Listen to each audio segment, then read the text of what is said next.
Hello everyone, my name is Alexander Kazina, aka Kozibear, and I'd like to thank you for joining me this evening for another installment of Season 5 of Kozibear's Cooking. Yes, that's right, Season 5. Didn't think that we'd be able to get past Season 1, but here we are, right at the top, something, something, something. I think that might be a Drake quote. Don't know that we can say that in the year of our Lord 2024 anymore. This is a limited run 6-episode show that you can watch live on both twitch.tv/CozyBearLive and as well youtube.com/@CozyBearLive2. That not the two part, just youtube.com/@KOZIBEARLIVE. As you know, I have a YouTube channel. I used to just put up VODs of my past streams and some other weird random garbage on the YouTube channel as well. Starting with this season, however, I'm actually multi-streaming to both Twitch and YouTube at the same time. So you can catch all my streams there as well if you so prefer YouTube as a platform. What I decided with this season is I really want to focus on kind of trying to kind of grow myself as much as possible. Not dramatically kind of reinventing my stream setup, because I feel like my stream setup is currently in a really nice place after all the changes I made in Season 4. And so, yeah, I've really tried to kind of like get myself in as many places as possible. In addition to multi-streaming to both Twitch and YouTube, I will also be putting out both a new clip and a highlight reel of my streams every week for the duration of the season. Once again, this season is every Wednesday at 5 p.m. Eastern Standard Time between July 3rd and August 7th. And I just want to say real quick, shout out to Silos and Danfin in the chat. Very nice of you guys to join me here. It's been a little while since the last season of Kozibear's Cooking. Not as long as the wait between 3 and 4. But it's still been a little bit of time. It took me a lot out of me to create Season 4, and so I needed a bit of a break. I assure you, and we're not gonna like peer this far into our crystal ball into the future for too long. However, Season 6 of Kozibear's Cooking, if/when Season 6 of Kozibear's Cooking does happen, will not be as long of a wait as the wait was between Seasons 3 and 4 or 4 and 5.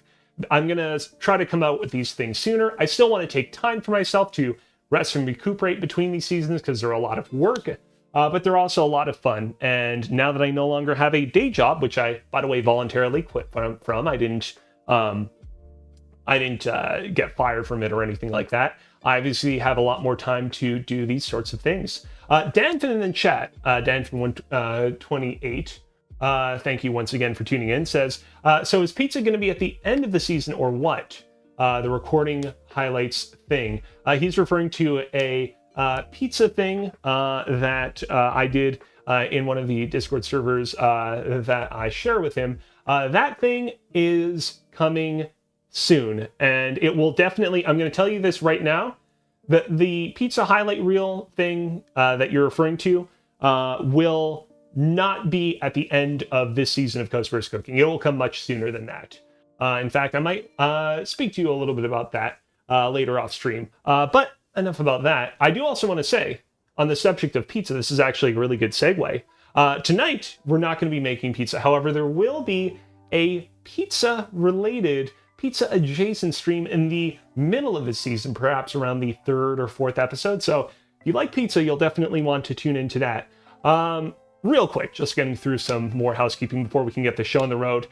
If you miss watching my streams live, don't you worry. Obviously, you'll be able to view full VODs of both past episodes on both platforms. And as I already said, you'll be able to watch clips and highlight reels of the show's best moments exclusively on YouTube. Again, that's youtube.com/@KozyBearLive, KOZIBEARLIVE. Okay, we got all the housekeeping out of the way. Let's get into tonight's episode. Long story short, you've already seen the description. We're going to be making omelets. What we're going to be doing today is we're going to be doing two different dishes. We are going to be making a standard omelet, just a bog standard omelet, not particularly extravagant or unique, with a little bit of cheese. And then after that, after we have made a good bog standard omelet, we are going to be making what I am calling a cheeseburger omelet. Basically, if you've ever had a Western omelet, which is an omelet that has a lot of different toppings and vegetables and meats integrated into it. Think that, but exclusively with cheeseburger-y ingredients. So I have on my phone a little kind of timeline of events for what it is that we're going to be doing tonight. So number one, we're going to be mixing together 2 eggs, salt and pepper to make our standard omelet. Number two, we are going to cook the 2-egg omelet in our small frying pan. As you can see right here, I'm trying to make it not cover my face. You get the idea. Number three, we're going to add cheese to half of the 2-egg omelet and fold it over and finish cooking it. Number four, we are going to taste test the standard omelet on one of these beautiful little plates. Number five, we're going to cook some caramelized onions in the small frying pan. We're going to reuse it to make some caramelized onions, obviously a common topping on many a hamburger. Number six, we're going to mix together raw hamburger patty ingredients, which we will get to in just a bit, but without the eggs, because we're trying to just create like a crumbly meat mixture that isn't going to stick together like a patty. Number seven, we're going to cook the hamburger patty mixture so it comes out as ground beef. Number eight, we are going to bring in our big ol' frying pan, and we're going to give it a wash after making the hamburger patty thing inside of it. Number nine, we are going to mix together a combination of pickles, tomatoes, and cabbages with a little bit of salt in the big frying pan. Because, of course, you can't have a hamburger with your greens as well. Greens and reds, because obviously tomatoes are red. But they can be green, depending on when you pick them. And number 10, we're going to combine the vegetables, meat, and caramelized onion all together into one big mush. Number 11, we're going to whisk together 4 eggs, water, salt, and pepper for our cheeseburger omelet. Number 12, we're going to cook the 4-egg omelet in the big frying pan.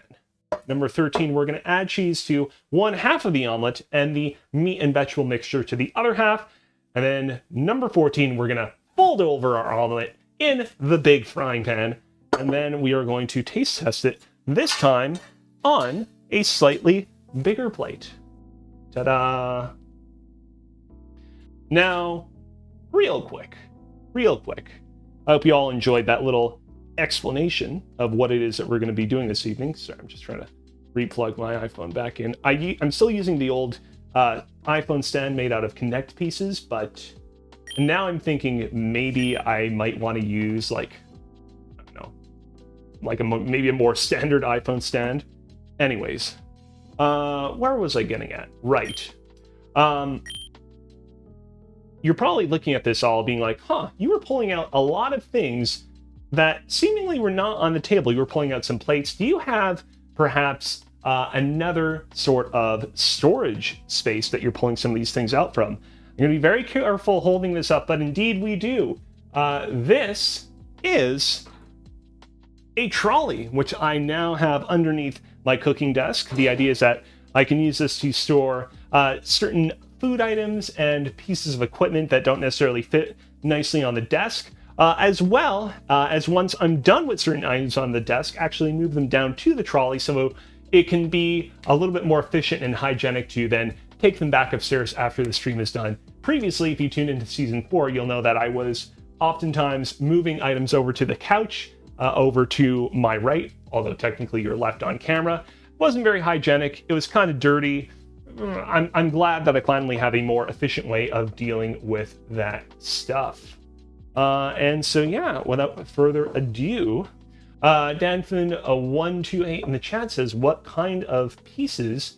I'm assuming he's you're referring to like the pieces of like ingredients that I'm going to be using in my omelet, like the various ingredients. Like I said, it's going to be a mixture of caramelized onion. Oh, nope. Dan says not that kind of a piece. What kind of a piece is it? Is it the 1-piece? Is it the 2-piece? Is it the 3-piece? The 3-piece doesn't really exist. The 1-piece is a thing, the 2-piece is a thing. But what kind of a piece is Danfin dealing with? The toy things. The iPhone holder. Oh, the iPhone holder. I'm sorry. didn't occur to me for a second you might be thinking of that. Yeah, this is made out of K'NEX pieces, spelled K''NEX. I used to play with K'NEX a lot. These went hand in hand with my Bionicles back in the day, and I decided, you know what, rather than buy a like $20 overpriced iPhone holder off of Amazon, what if I just made one out of K'NEX pieces? And it's serviced my channel well, but I don't know. Eventually you do kind of understand the appeal of just having a standard iPhone holder, but it seems like people in the chat, like Silas, really like it, so maybe we'll hang on to it for a little bit longer. Anyways, without further ado, let's go ahead and let's jump into our rollout for the evening. Let's go ahead, we'll zoom out of this.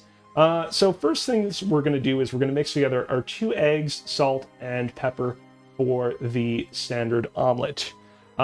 So for this, I've actually prepared a small little bowl. We're going to go ahead, we're going to just temporarily move the big frying pan out of the way. I have so many gizmos and gadgets that I'm going to be showing off in this stream. Hello to Matto Batto. Thank you for tuning in today. You can tell I'm a little bit frazzled and tired right now. Thank you so much for tuning in today.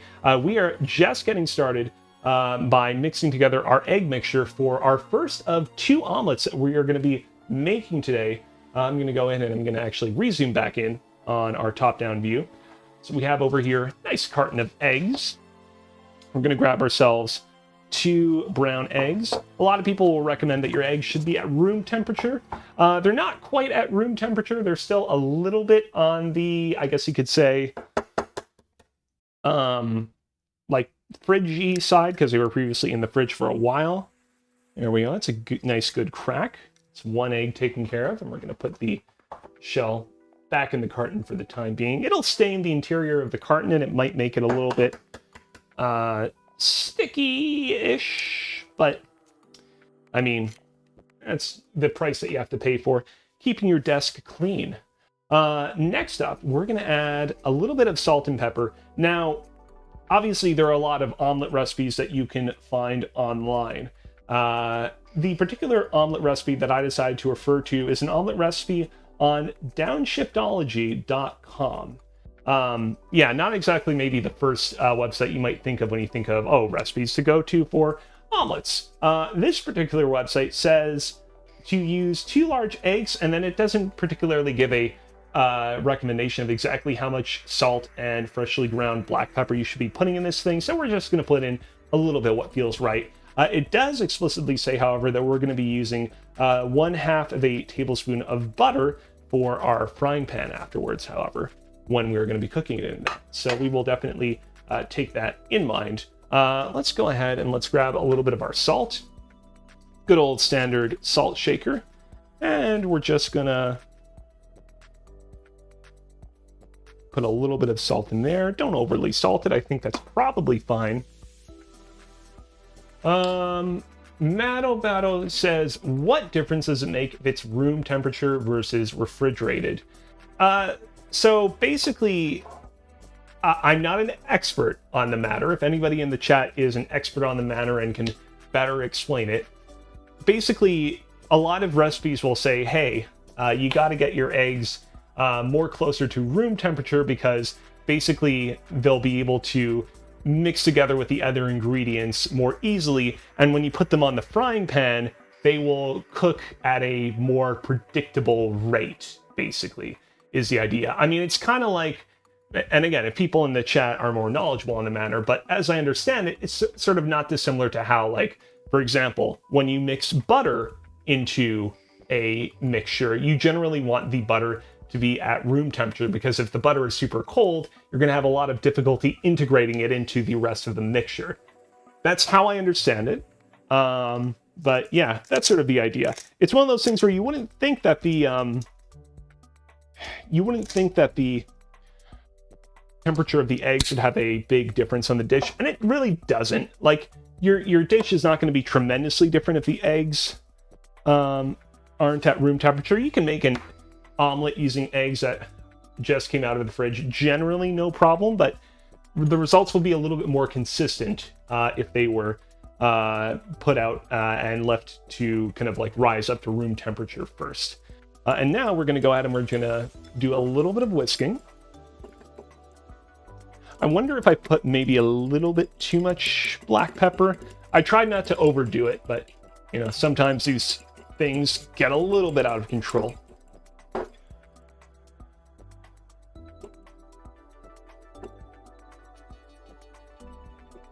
I'm trying to do a real good beating here, really try to integrate the egg mixture to the best of my ability.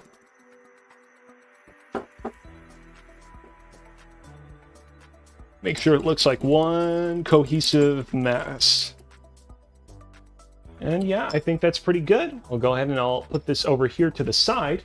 And now, you know what? I'm going to take a very quick break to tell you about today's sponsor. No, we don't have a sponsor, but what we do have are Goldfish Flavor Blasted, also known as Goldfish Explosion de Saveur, which is what they're called in French because we live in Quebec. Mato says, I never thought to spin the bowl while whisking. That's handy. Yeah, it's a pro-level maneuver. And by pro-level maneuver, I mean not actually that pro. It's just a nice little way to kind of like integrate as much of the kind of mixture as you need to properly whisk together, so you don't have like a part of the mixture that's like resting over in one corner of it that's not getting whisked together. So Chad Michael Innes, who I do the Respawning Fire podcast with, said, you know what? You should have goldfish on your podcast. And it was totally a joke. He meant that I should have actual literal goldfish, like the actual fish itself. I don't think we're going to be using those, but I will be trying some goldfish. I gotta be honest, goldfish are not really a snack that I have like a lot of lineage with. It's not really like my go-to thing. There were a lot of flavors to choose from, and I decided, you know what? Flavor Blasted, Cheddar Jacked is the actual proper full name of this one. Seemed interesting, so I'm gonna go ahead and I'm gonna break this one open, and we're gonna have ourselves a couple right now, and we will go back to the bag many times throughout the stream whenever we get hungry.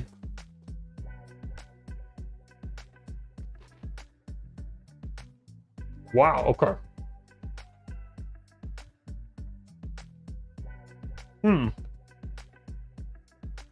I will say they weren't kidding when they said that this was cheddar jacked.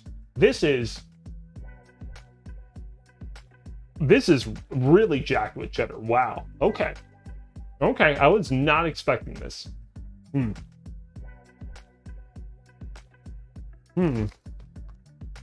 Okay, this will make for a good snack as we go along here on our stream. I'm gonna also go ahead while I'm at it, I'm gonna have a little bit of water because my mouth got a little bit parched from all those goldfish.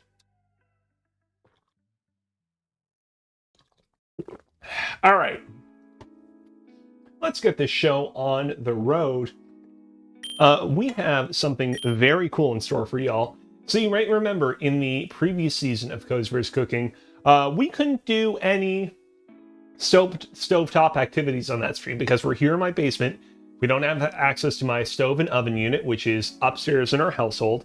However, that is no longer the case on Season 5 because I actually bought a portable burner, and so as to make things as safe as possible, I also bought a kind of portable hood range, which is one of those little portable exhaust fans that will suck up other air and detritus as we go along so that we don't need to worry about the air in our room getting stained or any other nasty things happening like that. So let's go ahead and let's set this up.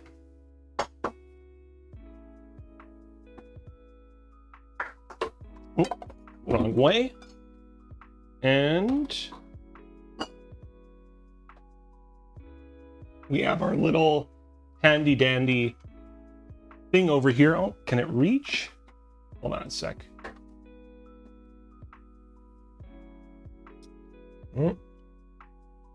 Something I should have checked ahead of time is actually this is a 3-point connector, which is not an issue.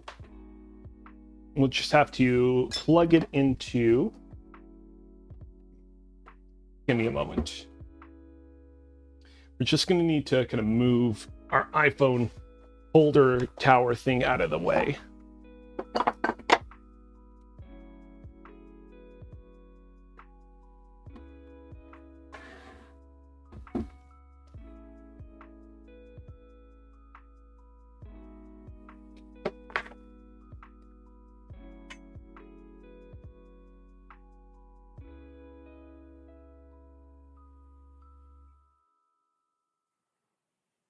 Sorry, guys. Just a little bit of on-stream operation that we're playing right now, so that things are located in slightly better places.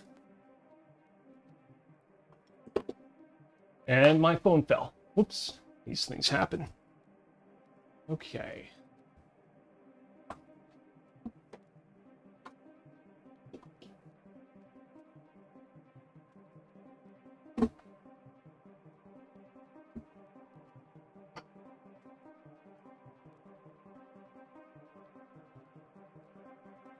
Actually, you know what we could also do? Give me a moment. Hold on. This is going to be a better idea. I have a power bar right here, and I can actually plug this directly into the power bar to give ourselves a little bit more wiggle room to work with. Perhaps not the most elegant solution of all time, but anyways. And you know what? I can temporarily put it...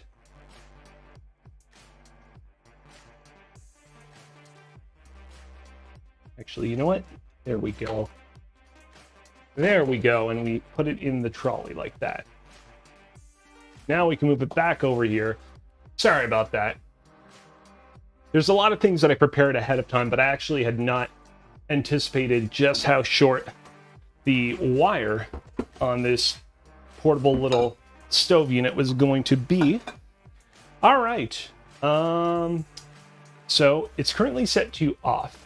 But by twisting this knob over here, wrong side, right here, which you can't really see with your hand, you can turn it to on. And here we can set the specific temperature of the oven stove unit. And so the idea is we are going to be turning this up to medium degrees, which I'm going to put between, I'll put between 4 and 5. I think that's probably going to be acceptable for what we want. And we're going to go ahead and we're going to put our little, whatchamacallit, frying pan on this. I am so pretzeled right now that I completely forgot what it is that it's even called. Let's go ahead and let's zoom out a little bit just to give ourselves a little bit more room to kind of look at what we're currently cooking with right now. And let's see, there we go. That's good. So now this thing is getting heated up. I found in tests that this thing heats up pretty quickly, so we don't need to wait too long. While it's heating up, let's go ahead and let's get our butter on this thing. We're gonna need half a tablespoon of butter. So we got our butter on hand out of our little cooler pack, which we were keeping in the trolley beneath us. We'll go ahead and we're going to scoop ourselves a half tablespoon, a heaping half tablespoon, but I think that's acceptable. I don't think anyone's going to complain, give us shit about using more than half a tablespoon of the good stuff.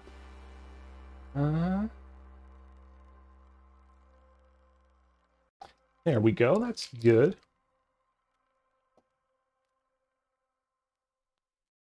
And we'll go ahead and we will package up our little lunchbox. And we will put it back in our trolley once more for the time being. And as you can see, our butter is beginning to melt ever so slightly. Again, I found this burner to be pretty efficient. In fact, I would say it's probably more efficient than our stove upstairs. Our whole oven unit upstairs can be a little bit slow at times. There we go, getting it a little bit more centered in frame. That's good. That's good. Okay, but we will once again zoom out. We're going to be using this little handy dandy spatula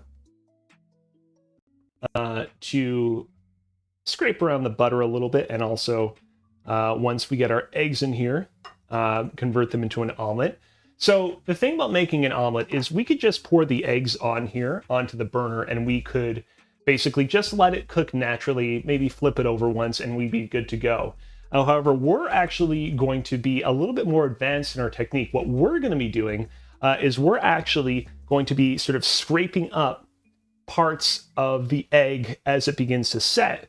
And as we do so, like cover up other parts of the omelet, it's going to give it a bit of a rugged texture, you could say, but it's going to result in that much more delicious and textureful of an omelet. Sounds a little complicated, but I assure you it is not that hard, not that bad, and it will be done in a jiff. So we're pretty much almost ready to put our egg mixture onto our frying pan over here. Just want to wait for the butter to start bubbling up just a little bit more. Oh, while we do that, I might as well actually get out our cheese, because as I said earlier, we're going to be putting cheese on our omelet. We actually are going to be putting basically the fancy version, and I say by fancy, I mean not that much fancier, but we're probably all familiar here with Kraft singles. We're going to be putting basically no-name brand, old, real 100% strong cheddar cheese singles. So like simultaneously more and less bougie than Kraft singles. Oh, and look at that. It would appear that our frying pan is ready for some eggs. So let's go ahead and let's pour our egg mixture on. I'm going to just very slightly lower the temperature just a little bit. And you know what? Actually, hold on. This will be better if I do half and half on this one. There we go. And there we go. I have a lot going on in these streams, so I apologize if ever I'm a little jumbled or frazzled, but basically the idea is the moment we start to see the edges of the omelet set, so then we got to start pushing it in. So we're going to do that starting right now. And it's going to turn into like this sort of fried egg-like texture, and that's okay. Not fried egg, but scrambled egg texture. That's totally fine. Don't turn it into actual scrambled eggs. Instead, what we got to keep doing is we got to keep pushing in, making this little, I guess, I was going to say fried egg teepee, but that's not even correct. Oh, it's going really fast.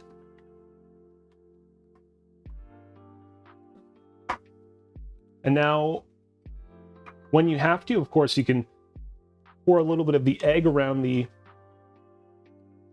edges to the extremities where it's not reaching. You see there's a little bit of uncooked egg in the center there, so we're just going to let it move out like that. I think we can do that one more time.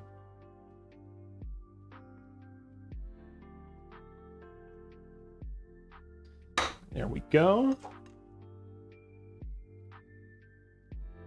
And we are looking good.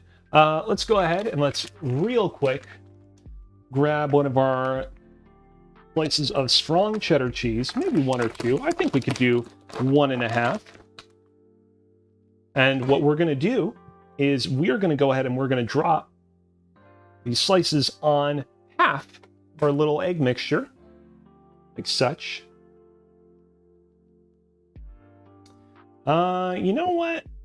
Screw it. I'm going to go ahead and I'm going to put a full 2. Obviously broken up into pieces like that, but still very, very, very yummy looking. And again, just making sure that everything is nicely cooked. It doesn't seem like we want to make sure that we don't cook it for too long, because eventually it will start to brown, and eventually after that it will eventually burn. But I think we're good. I'm going to go ahead and I'm going to flip it over.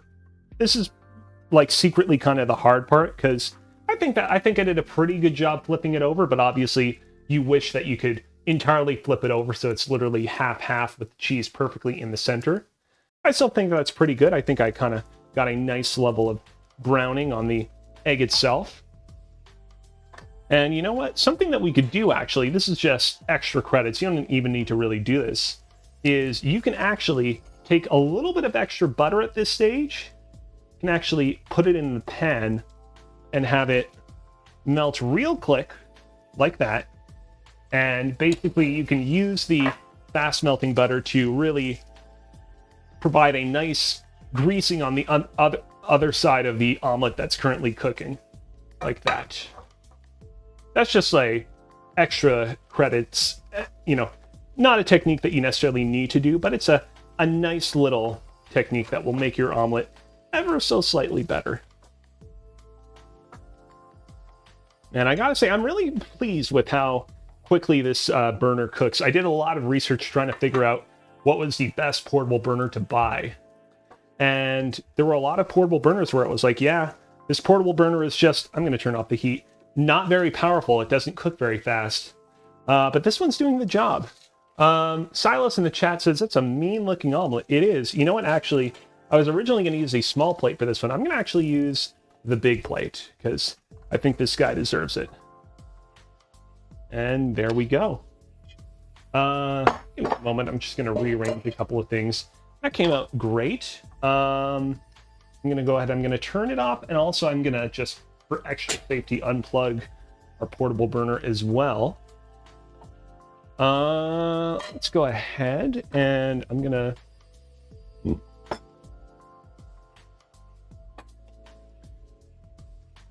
Oh, it's very, very hot. This is actually, I actually did not bring down any oven mitts because we weren't putting anything in the oven, but this actually would have been a good opportunity to have oven mitts on hand.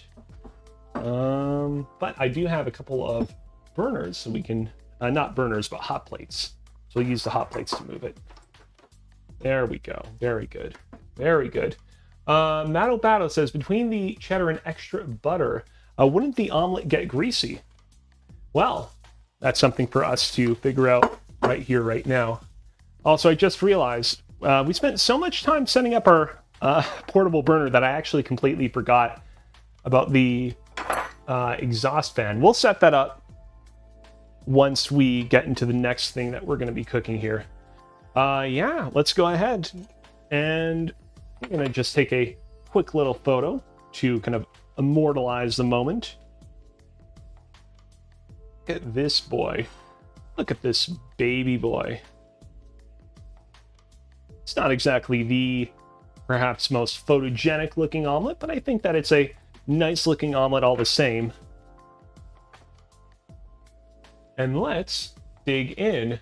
Tarusi says, hello, how are you? This is great. Why, thank you so much. I just made a nice omelet with a little bit of no-name aged cheddar, just as a demonstration before I make a proper cheeseburger omelet. And you know what? I should actually probably zoom in a little bit more on this. And now we're gonna find out if our omelet came out just right, or if it's perhaps a little bit too greasy.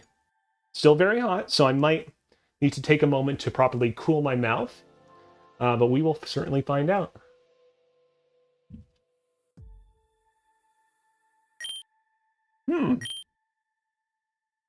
Pretty good. Pretty good. I will say, when you said in the chat, Matto, maybe it might be a little bit on the greasy side, I got a little bit concerned myself.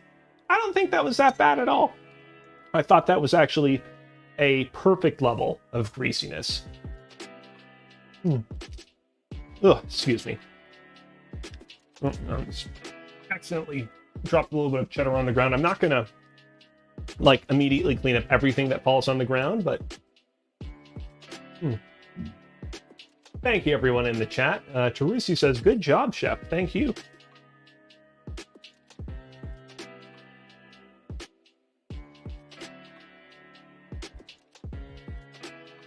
Akira_960 says, man, this looks tasty. Why, thank you. I will say, right now I'm looking at my chat over on my monitor, which is a few feet away from my face. And for a brief second, I thought it said, man, this looks nasty. And I got really concerned, like, uh-oh. I mean, again, it's not like the omelet is like the most photogenic looking thing of all time. Like, I can understand looking at it and being like, this doesn't look amazing. But I was like, oh, maybe he means, or maybe they mean nasty as in like, oh, this is sick. This is really cool looking. So I'm glad that I reread your comment and saw, okay, you actually mean this is tasty. Definitely give it a shot, and I will be more than happy to share some of the recipe links that I use to create some of these. All right.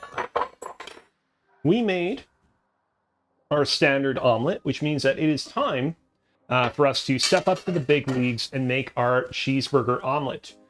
So for our cheeseburger omelet, what we're going to be doing is we are going to be making a combination of basically various greens that you would find on your standard cheeseburger, such as pickles, tomatoes, and some other things that we're going to be mixing together. We're going to be making some caramelized onions, and we are going to be making a kind of like ground beef hamburger mixture. Basically, think a hamburger patty ground up without the egg.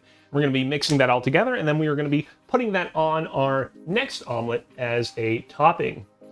And yes, you were just on time for the cheeseburger omelet. Let's go ahead, let's grab ourselves a little bit more water. Ooh. All right. Let's go ahead and we'll switch back over to the half and half can. So we're going to be starting off by making our onion mixture first. So this particular caramelized onions recipe comes from allrecipes.com, which of course is a repository where you can find many different like onion or just recipes in general. I was about to say specifically just onion recipes, but that's not true. So for this particular recipe, we are going to be using a single yellow onion. Sorry, I'm doing the annoying thing where like whenever you go on any of these websites, they always list the like recipes at like the very, very bottom, but you gotta like constantly move around to find where the recipe steps are. And so yeah, the idea is you kind of cut up your onion, you melt your butter in a skillet, you add your onions and a pinch of salt, you let the onions cook slowly. You kind of let the onions turn a delicious golden brown. You deglaze the pot with a bit of red wine vinegar. Actually, I have balsamic vinegar, not red wine vinegar. Matt Obata says, all recipes taught me how to make chicken tendies and Raising Cane sauce. That's really good. Raising Cane's is an underrated place. All right. That taken care of. Let's go ahead and let's make our caramelized onions. We're going to move our portable burner back into the center. Such. Oops, something dropped. Don't worry, it's not anything important, most likely. What dropped? Oh. It's a bottle of paprika, which we'll need later on when we're doing the hamburger thing. Yeah, it dropped because a bowl here got pushed a little bit in that direction. Okay. What are we going to do? Let's start off by cutting up our onion. This part's going to make us cry potentially a little bit. But ultimately, it's something that we have to do. Our onion in question has actually been resting in our cooler pack. So let's grab this thing out of there. Where is it?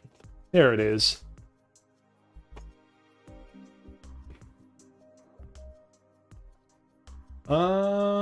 And here we go. We have ourselves a nice knife, which we have been saving for this exact part of the stream. Actually, we're going to want to remove some of the outer skin of the onion first. I think... There we go. I think that's enough. All right. Move this out of the way. And go ahead and we are going to cut off the top and bottom parts of the onion, like such. Go ahead and we're going to throw those away as well.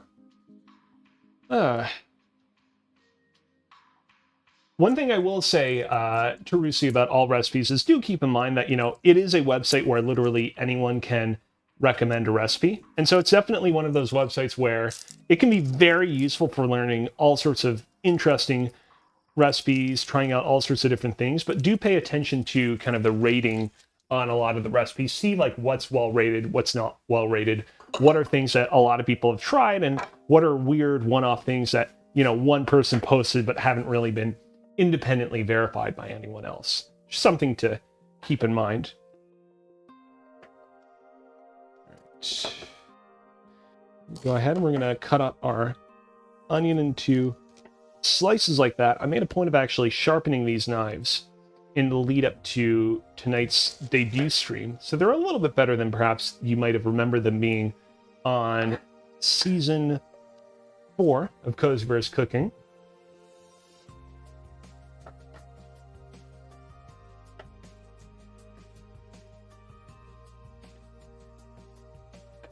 And we're gonna cut it in half like that.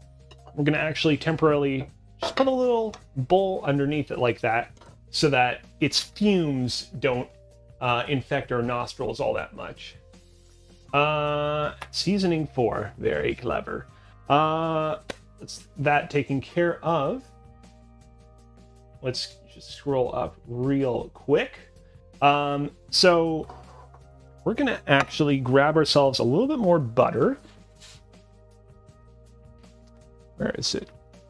Here we go. And I'm gonna grab ourselves a measuring spoon. So what we're actually gonna be doing is we're actually gonna be doing half and half, half a tablespoon of butter and half a tablespoon of olive oil, in fact.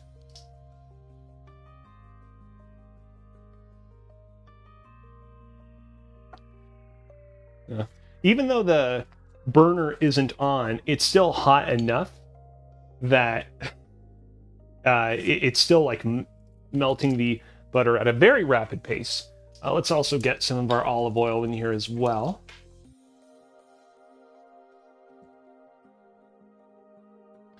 This is one of those things where it's like, in theory, I mean, you could use butter or olive oil interchangeably for any of these recipes that require you to cook something in a pan.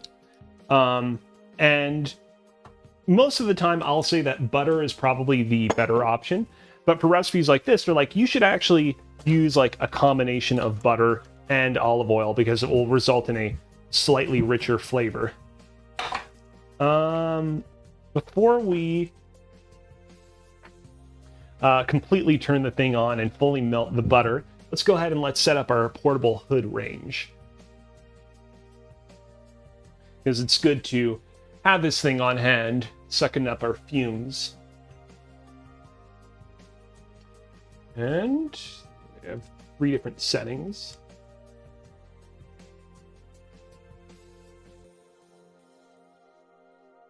You can't hear them on hand, but basically there's like 3 different speeds. We're gonna go ahead, we'll put it on the lowest for now.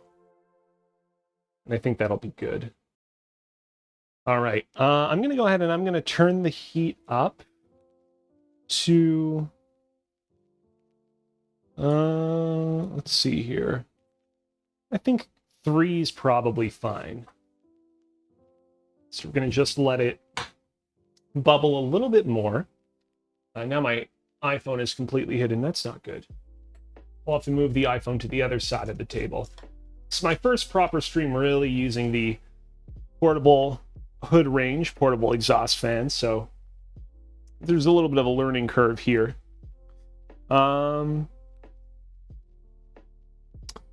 want to see here real quick. It says over medium heat, which is sort of what we're at right now, so I think we're good. Heat is 3 out of 10. So this particular portable burner that we have only goes up to 7. It doesn't go up to 10. So it's 3 out of 10, but I'm assuming that it's kind of like the 3 on this portable burner is kind of consistent with what it would be on a burner that would go up to 10, basically. Yeah, I think we're good. So I'm going to go ahead and I'm going to schlep our onions in here. We're going to use the same spatula that we used for our eggs a little bit earlier.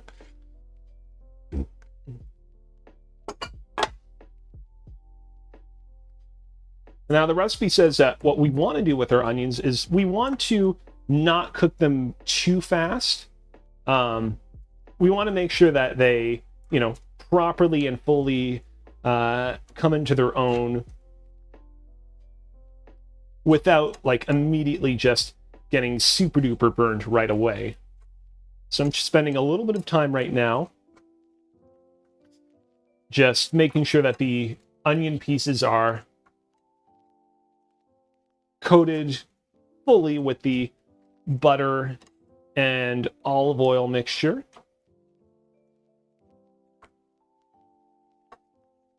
There's still a few pieces of like remaining cheese and egg in the frying pan from when we made our first omelet, which is, you know, it's a little unfortunate.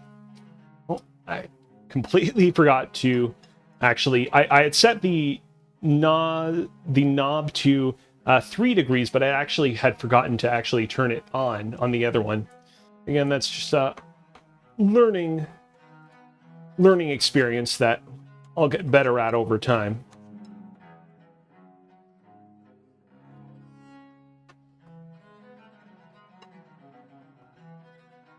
Anyways, I was like, yeah, I know it's supposed to take a while, but it really does seem like these onions are taking a while to properly cook up.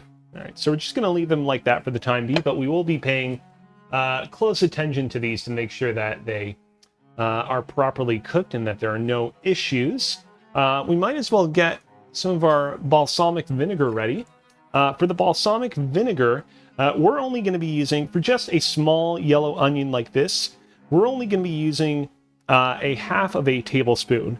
The specific recipe that I'm consulting on allrecipes.com says, if the onions stick to the bottom of the pan, deglaze with a tablespoon of red wine vinegar, balsamic vinegar, or just plain old wine. I usually stick with balsamic vinegar because the flavor complements the onions perfectly. Not only will deglazing pull up any nasty, tasty, sticky bits, it will add even more flavor to your caramelized onions, which is cool. And so, yeah. And if we switch back over here, there we go. In fact, actually, I think that we can probably get away with maybe like a fourth of a tablespoon of red wine vinegar as opposed to like a full half, but we'll see. I might actually do like a full half. Ultimately, such small little incremental changes in a recipe like this aren't going to dramatically affect things. By the way, I recognize that this is a, these are a lot of onions. We're probably not going to use all of these caramelized onions in the omelet that we're going to be making. We'll see, like, just how many of these we're going to need to use. I expect that we'll probably only use half the amount that are currently in this pot. Oops, one of them fell out. Matto Batto in the chat says, I have Chinese cooking wine. Do you think that would work? From experience, Chinese cooking wine has a very specific flavor profile that can work with some dishes really well, and in some cases can be used interchangeably. But I would say that's one of those instances where I think you should probably Google it, because I'm incredibly sure that somebody has already wondered themselves, can I use Chinese cooking wine to deglaze my pan when I'm making caramelized onions? And I'm sure that they probably have an answer for you. I'm going to tentatively say no, but I would say maybe do your research on that just to be certain. Tarusi in the chat says, I'm Muslim, meaning I can't use wine or pork. Do you have alternatives? So first off, with regards to the caramelized onions, worth pointing out that obviously you don't need to use wine for this part. We're going to be deglazing our onions with a little bit of balsamic vinegar, which is what I'm currently holding up right now. You can use this, no issue. And of course, later on, I'm going to be making a like hamburger patty mixture, albeit without the eggs. And of course, obviously, you can always use ground chicken. You could, I guess, try, if you want to go vegetarian, you could try like seitan or tofu. But I think that ground chicken will do the trick. Obviously, the flavor will be slightly different, but not dramatically so.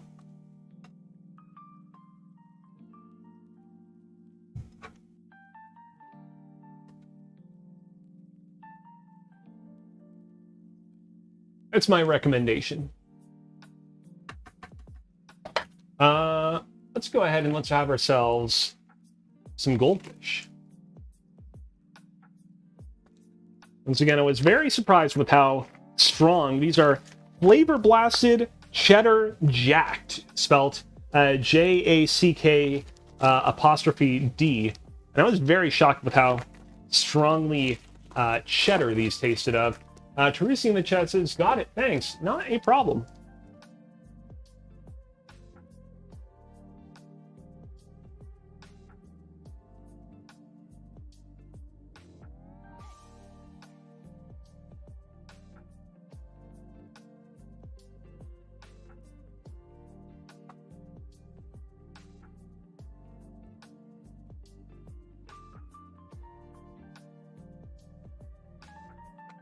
Now I'm just going to take a little moment. I notice that there's like a couple of pieces of onion here and there that are still clumped together. And so I'm actually going to take a moment to try to declump them.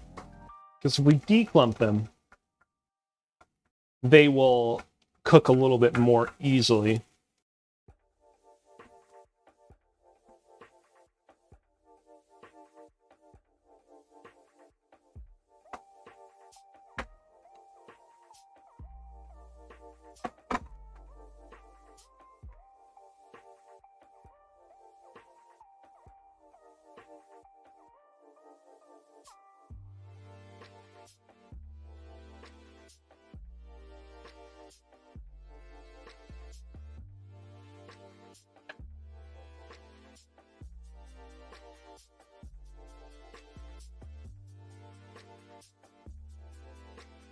Matobato says, Reddit consensus is it's not as good, but works in a pinch. That's probably what I thought as well. I feel like you put any alcohol as like a deglazer when you're making caramelized onions, and it will probably work fine. But yeah, theoretically, you want red wine vinegar, balsamic vinegar, or a proper red wine if you're going to be making caramelized onions.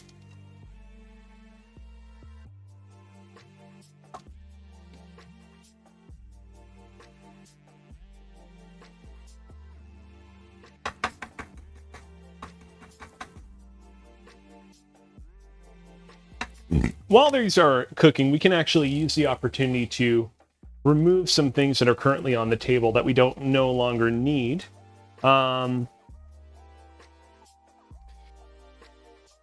Funny thing is like, I don't really think that we're going to need to use any more olive oil for any of the other parts of today's recipe. So we can go ahead and we can put the olive oil in our trolley down below. In our trolley, actually, you might be interested to know, I do have, for the sake of kitchen safety, a fire extinguisher. I always have this on hand, so if anything randomly should go haywire, I will be safe because I will have the power of the fire extinguisher in my hand.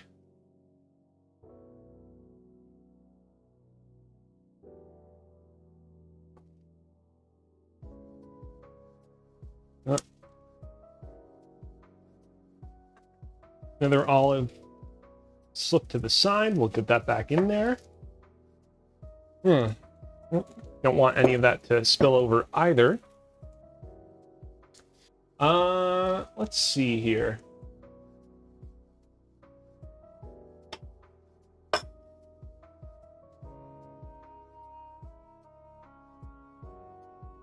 You know what? Onions are taking a little bit longer. Hold on a sec. He says, guys, we're safe. He's got a fire extinguisher. Yeah, don't worry. You put me in front of any issue, any problem, and I will solve it with the fire extinguisher. Are you being chased down by a giant raging elephant? I'll bash it real good with the fire extinguisher. By the way, don't actually harm real-life elephants. Real-life elephants are great, wonderful creatures and don't deserve to get bashed in the head. Instead, you should probably move out of the way if you're about to get run down by a lion. While we do this, caramelized onions are taking a little bit longer than I thought they were going to take. So you know what let's do? Let's actually...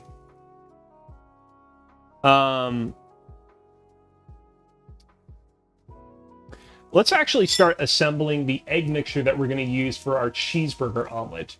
We're still going to need to do a few things before we actually get around to actually cooking up our cheeseburger omelet in our frying pan over here. But in the meantime, we can assemble the egg mixture. So we're going to go ahead and we're going to do that.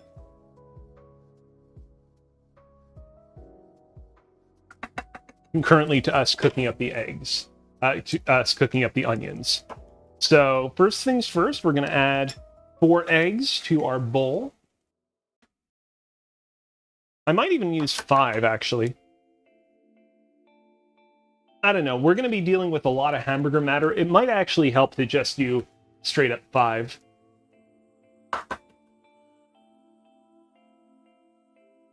Teresa says, this is super satisfying to watch. Thank you.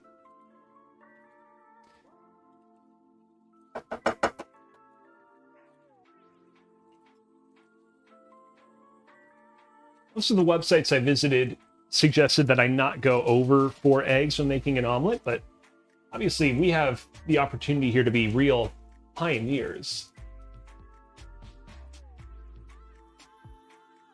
So ultimately, I mean, it's up to us to decide whether or not we actually want to adhere to that or not. You know what? I think our onions are at enough of a place right now where I think we can justify adding in our deglazing balsamic vinegar. So let's do that now. And once we put our balsamic vinegar in, we will actually be able to... There we go.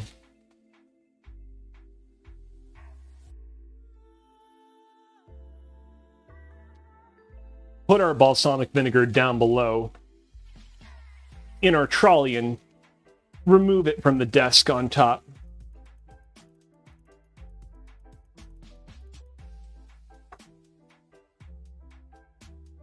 Yeah, onions are very close to being done. I think we just need to leave them for like another couple minutes. In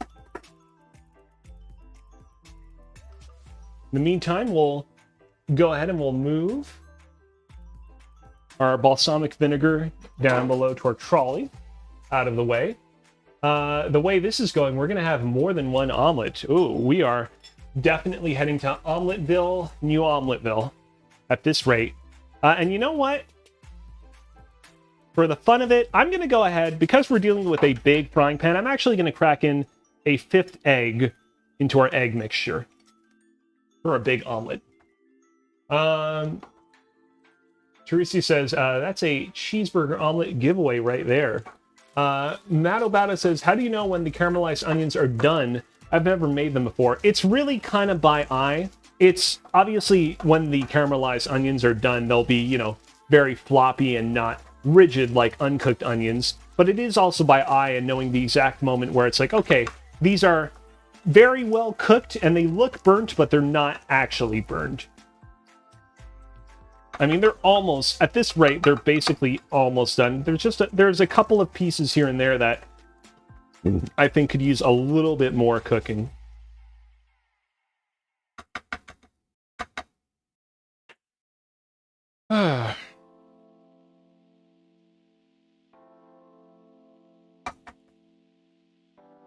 Let's go ahead. I'll add a little bit of salt to our egg mixture.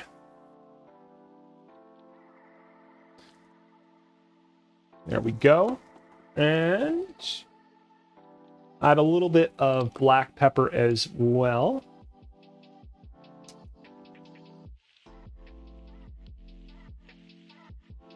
There we go. Okay, I think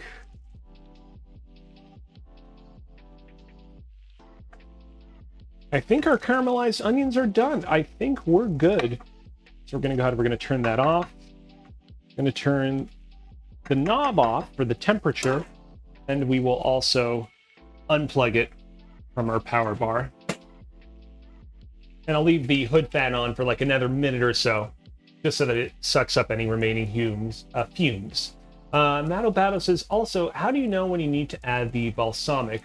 The idea is basically you want to pay attention to the onions and you want to see, like, are any onions beginning to stick to the bottom of the pan? Are some of them like starting to get a little bit stuck and burnt. When it seems like that might be happening, you can go ahead and add the balsamic. If you want to like time it, I'd say that it's like a half to 2/3 of the way through the cooking time, I would say. You don't want to do it right away necessarily.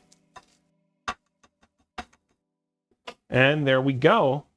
Just moving on up real quick. Yeah, I'm going to go ahead. Oh, I didn't even realize that a piece of onion had gotten directly on the burner. That is not good. This one's a little bit too burnt. I'm going to go ahead and I am going to transfer these caramelized onions to this little bowl. It's been waiting on the side for a moment now. And actually, we're going to go ahead and we're going to turn off our portable fan. Give me a moment. There's a few other pieces of onion that are still stuck in here that we need to get rid of. There we go. There we go.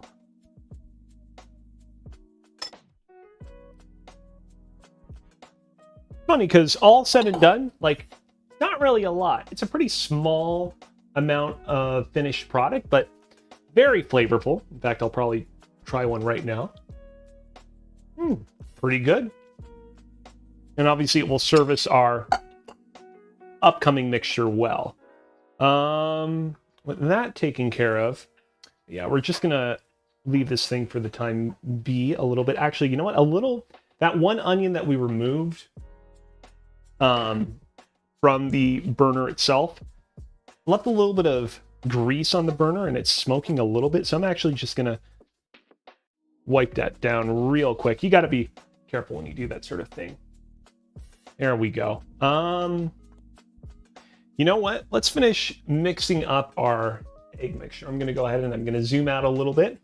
So for this many eggs, we're actually going to add just a tiny little bit of water.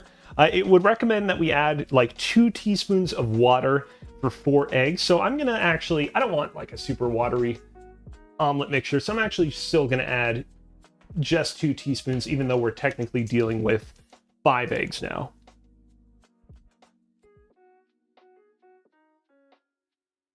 And there we go. And we are going to go ahead and we are going to whisk these bad boys up real good. This time, because we're dealing with 5 eggs instead of the prior 2, we're going to have to do a little bit more whisking. It probably might take a hot minute before we're properly integrating them. You can, if you're making an omelet, you could also theoretically mix in a little bit of, like, cooking cream, for example. I would say that cooking cream is probably the better choice over water in this particular case. I just wanted something to add a little bit more volume to it without adding more egg. Some people will really like turn their noses up at it, and I get it, because water, it doesn't really add anything. It's literally just adding more volume.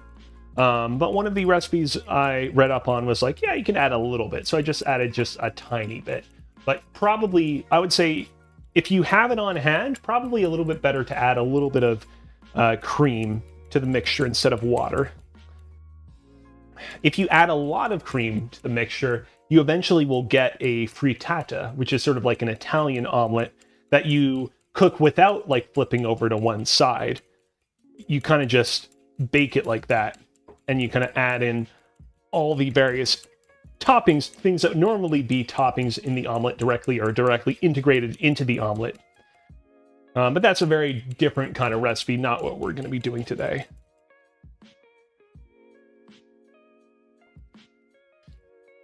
Yeah, just give me an extra minute or so that we can really properly integrate our egg mixture here. Hello, Gamer Adam. Gamer Adam says, the trick to add volume is to whisk the eggs thoroughly. When first introducing the egg, will create many small curds that layer on top of each other. Some good advice here from Gamer Adam. Thanks for coming into the chat. Okay, I think our egg mixture is good for the time being. We've used up all of the eggs we're going to be using on this stream. And a gamer Adam says, sorry, introducing the egg to the pan. It's not a problem. Hey, we're all on low sleep. Unfortunately, that's something that we all suffer from. Matalbata says, so milk, half and half, condensed milk, heavy whipping cream, anything like that. I mean, you will get the most best results if you use like heavy whipping cream. Half and half, I mean, that's literally meant to be like half normal milk and half cream.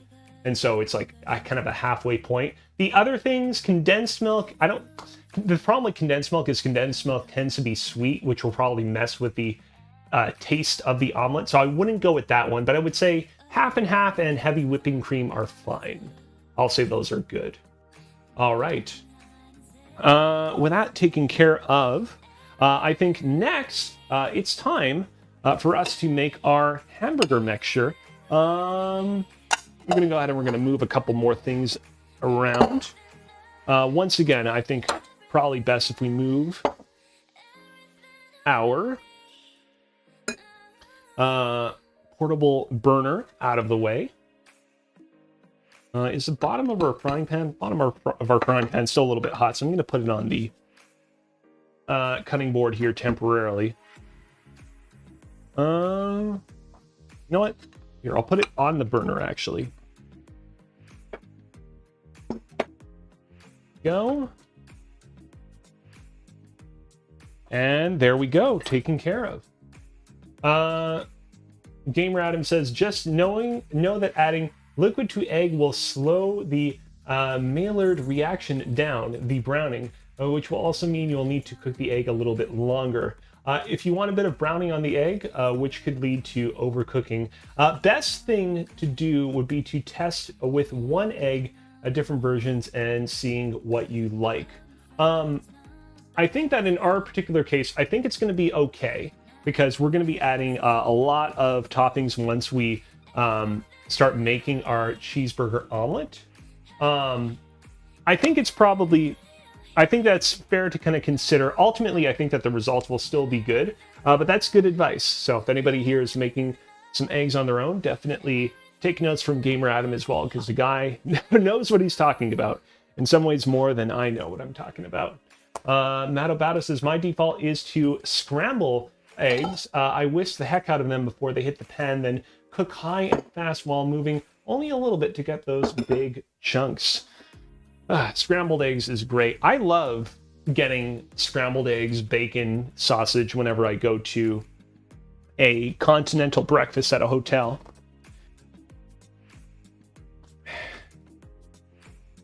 Okay, so next up, we are going to be making our hamburger mixture. So the idea is that basically we're making a hamburger patty mixture, but without any eggs mixed in, because what we want to do is we want to create basically like a mix of like seasoned ground beef in our pan, which we will then put on top of our omelet. As we make it,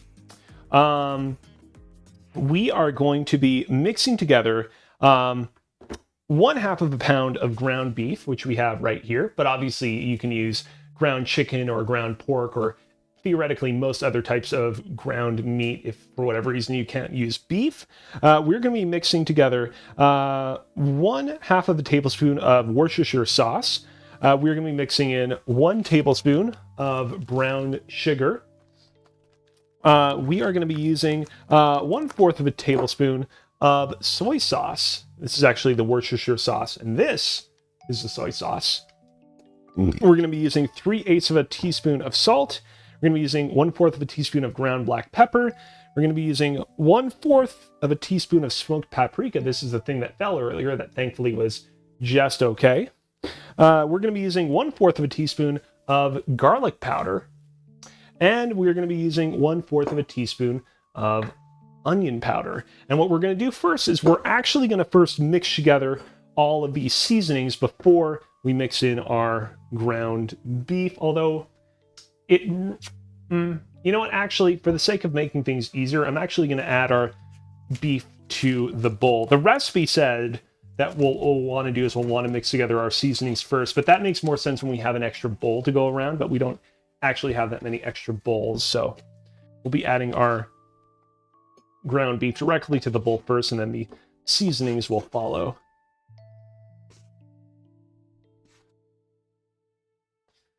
Gamer Adam says to Mato Bato, try whisking in the pan, just don't be afraid to screw up. Try lots of variation and learn what you like.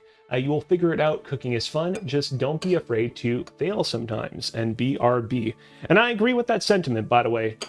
Cooking is definitely one of those things where it's like, unless you're in danger of burning down the house, don't be afraid to experiment a little bit. Have fun.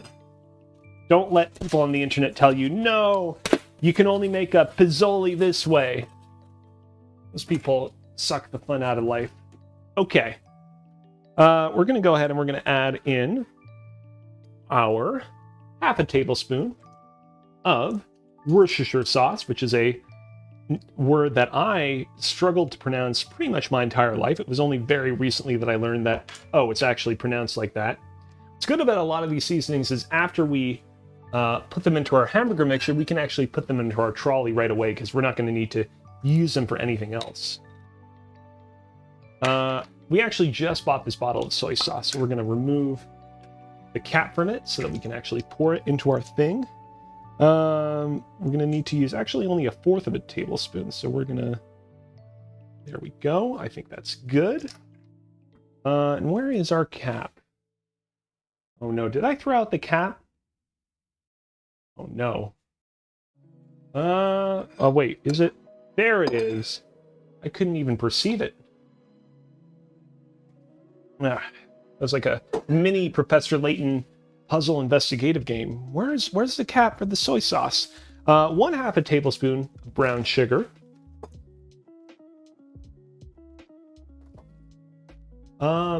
The inside of this measuring spoon is actually getting a little gnarly. So what I'm going to do is I'm actually going to take a little bit of paper towel here, and I'm actually going to wipe it a little bit. And I'm actually going to then stick it into the brown sugar bag. And I'm going to put in a little bit. Actually, you know what? I can probably use a little bit more. There we go. That's good. The thing about brown sugar is that eventually over time, it starts out as this very nice, textured, sugary thing, but it gets very, very tough, even if you do your best to not expose it to air. Let's see here. 3/8 of a teaspoon of salt. Let's see here.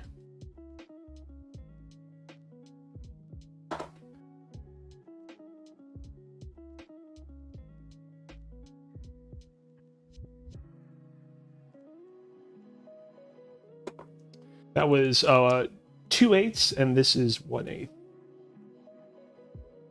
Oh, there we go. That should be enough. 1/4 of a teaspoon of ground black pepper. I'm just gonna do a lot of grinding, and then when I think that we've added enough, we'll add enough, because it's a little bit hard to measure out ground black pepper. Mato Bato says, water and eggs, soy sauce and brown sugar and hamburger meat. This is wild. Oh, just you wait. It's about to get even more wild. So we're adding in some smoked paprika. 1/4 of a teaspoon of smoked paprika. What we're going to be adding in here. This might be a little bit tough because the jar is very big and the amount of smoked paprika left in it is very small. Got our smoked paprika in there. Next up is our 1/4 of a teaspoon of garlic powder, obviously a favorite in the kitchen.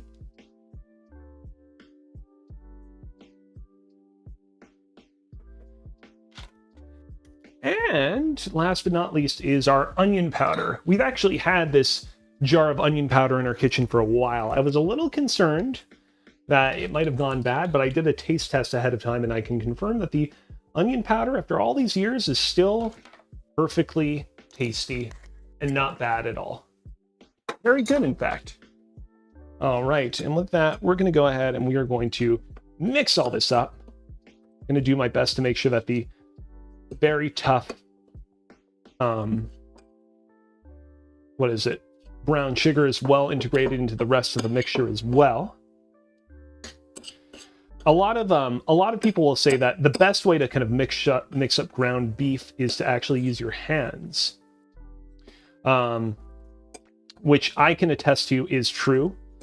The problem is that I've not actually washed my hands in a hot minute, and so I don't know how sanitary they are. Oh, wait a minute. What if I had a camera that allowed me to show you a sink that I have on hand, and I showed you washing my hands so that I can properly mix together the meat with my hands?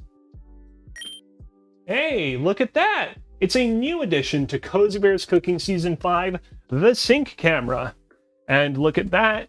Right now, you'll probably be seeing me with my hands washing them with ample amounts of soap. Might look a little bit framey because I'm running this particular camera off of an old iPhone 6S that I actually used to use before I upgraded to my iPhone 11 a couple of years ago.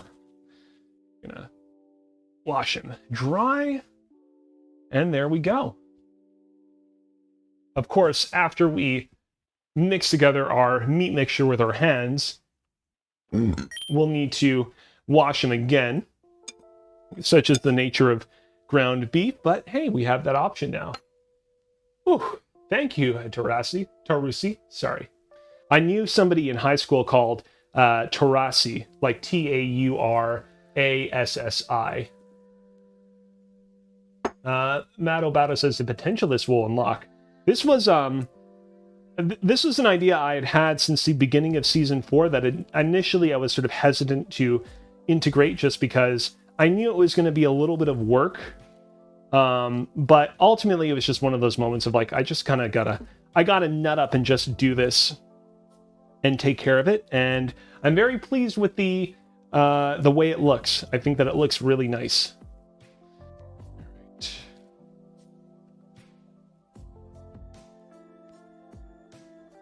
All right, and there we go. Very well integrated. But now we need to return to the sink camera so that we can wash our hands again so we're not getting raw meat particles into the rest of our kitchen equipment.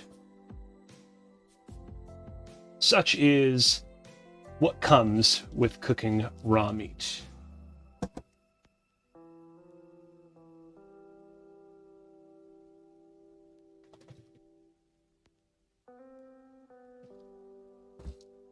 And there we go. Whew.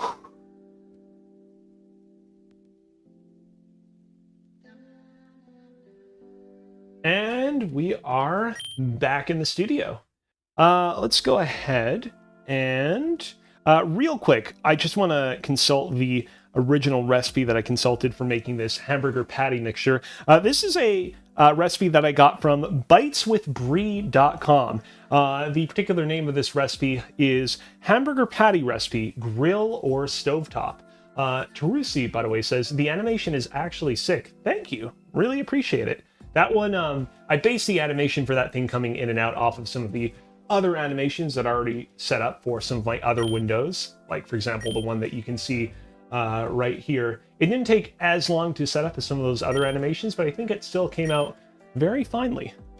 I'm just curious how long they kind of recommend we cook up this thing. Obviously, we'll be able to tell by eye when the hamburger is fully cooked, when none of it is pink anymore. I prefer to cook my burgers on the stovetop or griddle. Let's see here. Seems like it's saying that we probably will only have to wait like maybe like a couple of minutes, but obviously we'll be the judge of that once we actually start cooking this thing in the pan. Let me just move this out of the way for a moment. This thing is still a little bit hot. It's actually not as hot as it once was. I'm going to go ahead and we are going to move this back into the center. Move it back up a little bit like that. And let's go ahead and let's plug this bad boy back into our thingy right over there. And let's go ahead and let's get cooking once more. We're going to go ahead and we're going to turn it on, and we are going to turn it to, we'll start at 3.5 is probably good. And this time we're going to put in a full tablespoon of butter, not a half, but an actual full whopping tablespoon of butter.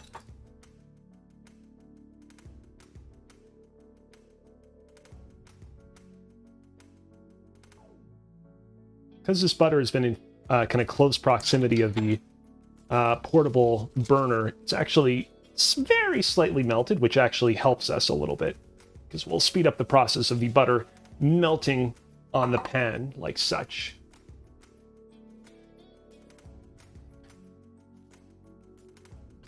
While the butter is melting, I'll remind everybody currently watching this real quick that this stream that you are currently watching is part of a limited run 6-episode season of shows you can watch live every Wednesday on both twitch.tv/CozyBearLive and youtube.com/@CozyBearLive. I'm multi-streaming to both channels because I'm trying to boost up awareness of the show across both platforms.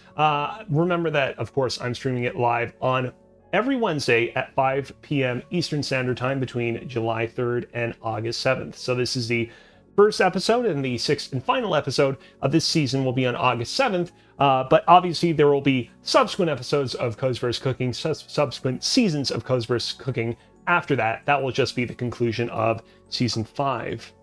Of course, you can go back and watch some of my previous VODs of some of my previous seasons on both Twitch and YouTube.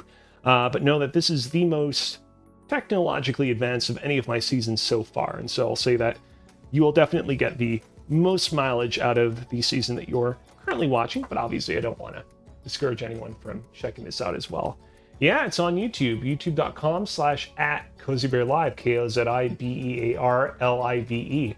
I wanted to up my game and learn more kind of streaming technologies with this season, and so I decided to use Restream, Restream.io, which is a website that allows you to multi-stream to multiple different channels. So like obviously Twitch and YouTube, but you could also theoretically use it to stream to like TikTok and Instagram and Kick as well. Maybe in the future I'll stream to even more channels at once as well. Maybe I'll have Kick going and Instagram going and TikTok going at the same time. We will see what the future yields, but for the debut of Season 5, I just wanted to keep it contained to just Twitch and YouTube. Okay, well, I think our butter is ready for us, so let's go ahead and let's get our little globule of meat in the pan. And I'm actually going to move this plate down there. And what I'm going to be using is I'm actually going to be using this wooden spoon to break up our meat as we cook it, so that we can make sure that it's all properly ground up. Matobato says, if I commented over there, it would show up here too. It should. I ran a lot of tests. I've not as much experience on streaming on YouTube as I do here on Twitch. But all of my tests yielded that if you comment on YouTube, it should show up here as well. I don't think that anybody has commented on YouTube yet this evening, which is why I don't think we've not seen any comments from any YouTubers. But yes, it should work. And if it's not working, well, that means there's more technical issues for me to sort out. But also that's helpful because it means, oh, there's an issue there and I should probably look into it.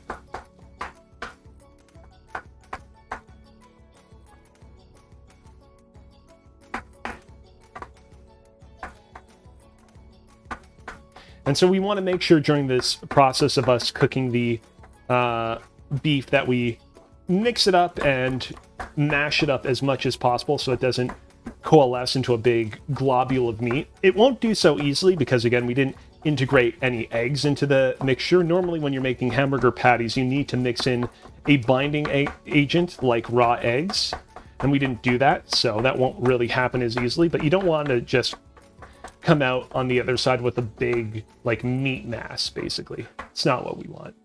Shit.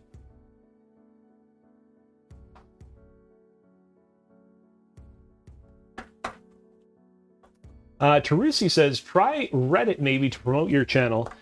I probably should post a little bit more on Reddit. The thing is between Twitter, Discord, and like a bunch of my other channels, I'm not lacking in places where I promote my streams. I don't really use Reddit a whole lot. I do have a Reddit account, of course. Obviously, everybody has a Reddit account. It's not really sort of my go-to place though to kind of like promote and interact with other people, but I might, maybe like an episode or two into this stream, will be like, hey, if you like cooking streams, you might like what it is that I'm cooking up here. Mainly, though, for this particular season, I'm going to be relying a lot on sharing, like, clips of my stream on TikTok and Instagram and Twitter, because ultimately, like, yeah, promoting your streams on Reddit will definitely help. Any promotion at all helps, but people being able to actually see... oh, I should probably turn the hood fan on, actually. Almost forgot. There we go. I forgot about it. What was I saying? Ultimately, like, the thing that will get most people to kind of like come and watch your streams are like you being able to show like actual clips of what it is that you do, which, I mean, you can technically share videos on Reddit as well. Point is though, I think right now most of my like stream promotion remains on the other platforms I mentioned, but I will definitely keep Reddit in mind as well. I'm actually going to turn up the fan a little bit more because we're getting a little bit, our mixture is getting a little bit soupy, and so I think it's good if we can start absorbing it up a little bit more.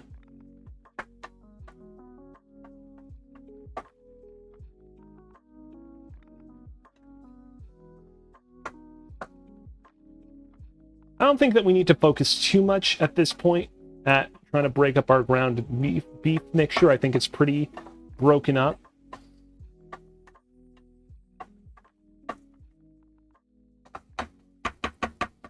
Now I think we just need to wait a little bit for some of the kind of watery part to evaporate a little, and then I think we'll be good. Of course, we still have our caramelized onions over here, as well as our egg mixture as well. Let's see. We still need our salt and pepper because we're going to need those for some of the vegetables. Actually, that's a good point. I should probably get some of my vegetables ready. We have a little bit of cabbage. And we have a little bit of cherry tomatoes. And of course, you've already seen it earlier, because it's been prominently featured on the table. We have some pickles.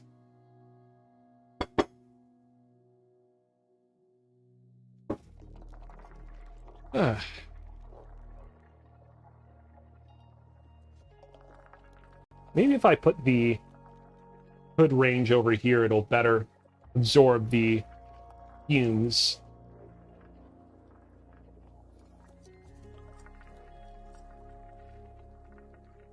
I don't want to get it too close, though.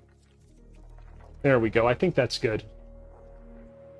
It's funny. I brought 2 measuring cups on the table, but we didn't really even end up using them. I'll keep the small measuring cup on the table, but I will put the big measuring cup into our trolley to be taken back upstairs. Cabbage, yes, because the idea is I have like a thing of iceberg cabbage, because oftentimes you put a little bit of cabbage or lettuce in your hamburger. I mean, they're kind of pretty interchangeable, but I figured for fun, I put a little bit of iceberg lettuce. Hello to Gamer Adam. We're in the process right now of cooking up some of our ground beef, which we're going to be putting on our hamburger. After this, we're going to do just a little bit of very quick cooking of some of the vegetables we're going to be putting into our omelet mixture as well. And then from there, we are going to be cooking up our big ol' omelet. This is exciting. Just letting it cook just a little bit longer for safety.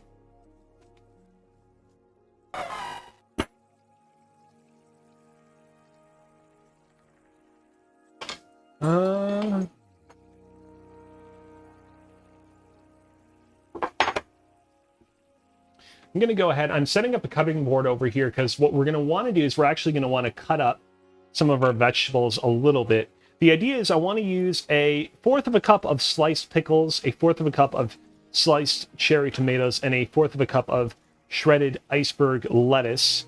I don't really know what that translates to in terms of sheer numbers of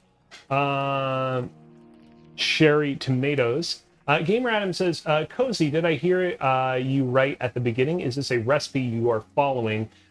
It's a little bit of a mix. What I'm doing is like, there are individual recipes that I am following for like the individual ingredients that I'm making, but what I'm ultimately, the big thing that I'm making, a cheeseburger omelet, is sort of it's sort of its own thing that's not like something that I specifically found on the internet. It's me collaging all these recipes together online into one thing. So for example, I made caramelized onions earlier using a recipe I found on allrecipes.com, and right now I'm making this kind of hamburger, ground beef hamburger recipe that I made using a it's called Perfect Hamburger Patties recipe on biteswithbrie.com. So yeah, it's a mixture of recipes that exist online that I'm combining to create something that did not previously exist online. And by did not previously exist online, like I'm sure that someone has made a cheeseburger omelet before, but I didn't find anything in my immediate search for it. And so yeah, for the cherry tomatoes, I think what we're going to do is we're just going to cut these guys in half. I'm going to kind of keep it simple. And then we'll measure them in the measuring cup, see if we want to put any more or any less.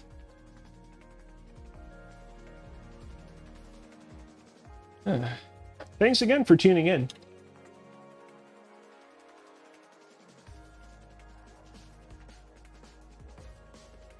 Let's see. I think that's about yeah, that's going to be about a fourth. I think that's good. Now the only thing is, oh, you know what? I had this nice plate that I was going to use earlier for, what was it? The original omelet. Thank you, Gamer Adam. I appreciate it. And don't you worry. I had the first omelet we made on stream, very tasty, so I'm very confident that this is going to be even more tasty. Really appreciate it. Yeah, I'll put the tomatoes and the other vegetables on this plate that I was originally going to use for the first omelet. What else? Well, I can put the rest of the cherry tomatoes away.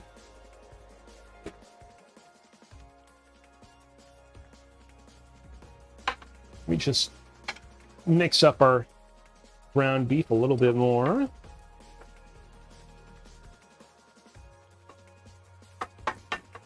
Yeah, give it like another minute there and we should be good.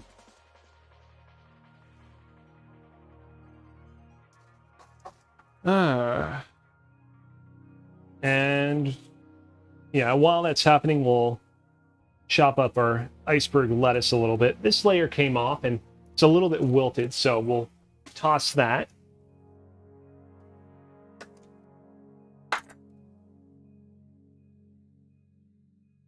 You know what? I'm going to start with half of this thing. So I'm going to temporarily put this part to the side. And then this part will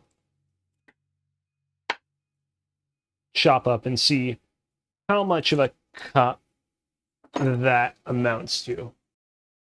Akira_960 says, man, this looks so good. Made me want to go and make myself food. Well, I'm glad to hear that. Yeah, this is definitely going to be enough. I hope that, you know, if anything, my streams inspire more people to kind of go out and do a little bit of cooking fun themselves. All right, we're going to go ahead. We're going to turn off the temperature knob. And we're going to turn off the pan. And we're also going to disconnect it as well. I think we're good in terms of the ground beef. I'll just let it sit there for a moment.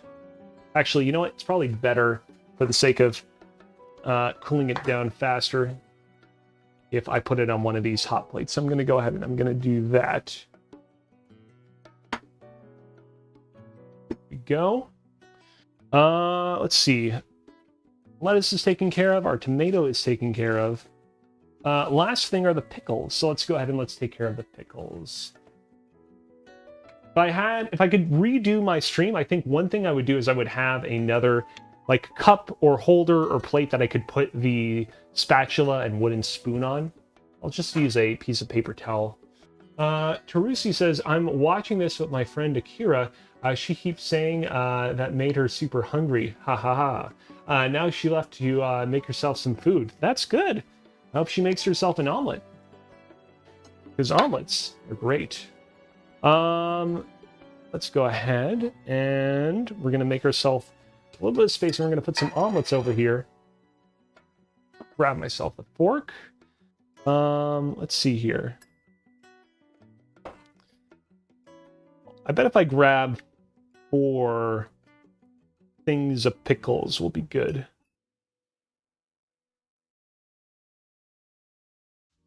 But we need to be careful because actually, you know what? I'm going to start with 3 because the thing is pickles are delicious, but they're also like perhaps overly flavorful. They can really influence the taste of a dish in a way that can be surprising and intense. So I'll start with 3.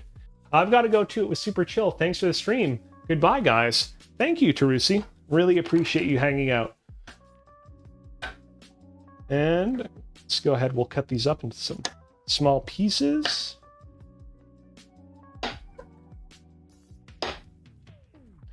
And if I use a measuring cup as a point of reference, will we have 1/4 of a cup?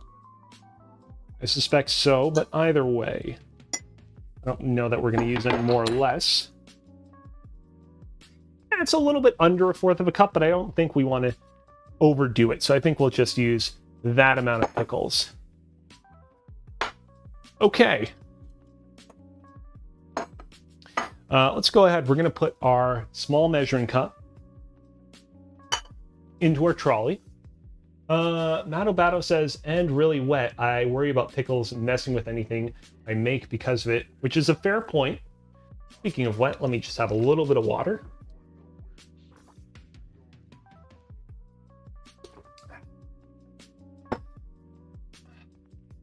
We are going to take the ground beef mixture that we made, and we're going to actually put it into the same bowl as the caramelized onions from earlier.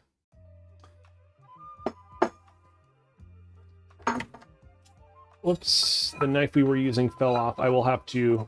You know what? That's actually kind of a bad hazard if anyone were to step on it, so I'm going to pick it up now, but I'm actually going to put it directly into our trolley as well, so nobody has to worry about it. So here's the thing. Matto, you're saying, oh, I'm a little bit concerned about the pickles messing with anything I make because it can be a little bit watery. What if I told you that right now we're going to remove a little bit of that moisture by actually cooking them up in our frying pan? Yes, that's right. Just for like a minute or so, we are going to cook up our iceberg lettuce, cherry tomatoes, and pickles in our frying pan, just so that we can remove a little bit of moisture and season them with a little bit of salt and pepper.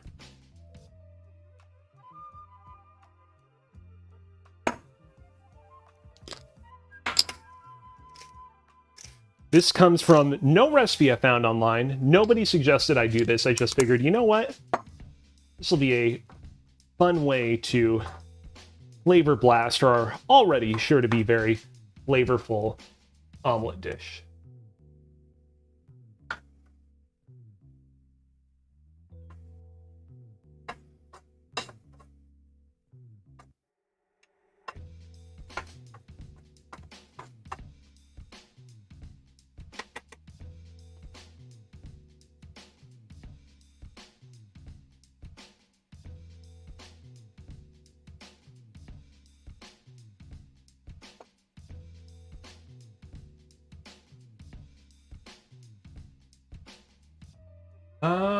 Let's see here. I'm just trying to see if there's more things I can remove.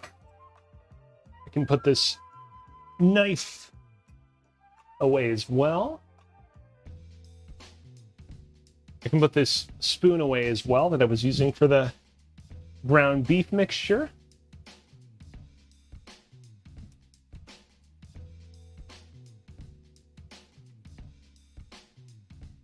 I think we can put this plate away as well, seeing as how we're not going to need it after this.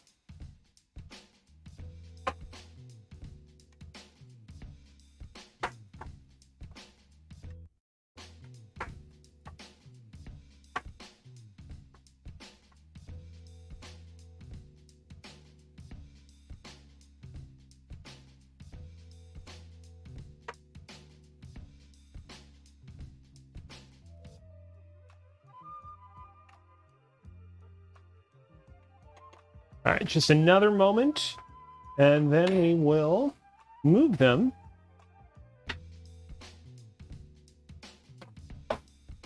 to the rest of the hamburger mixture bowl.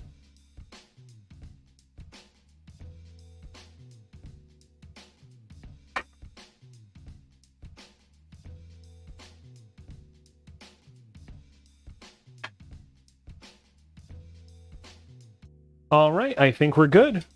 So again, we're gonna turn it off.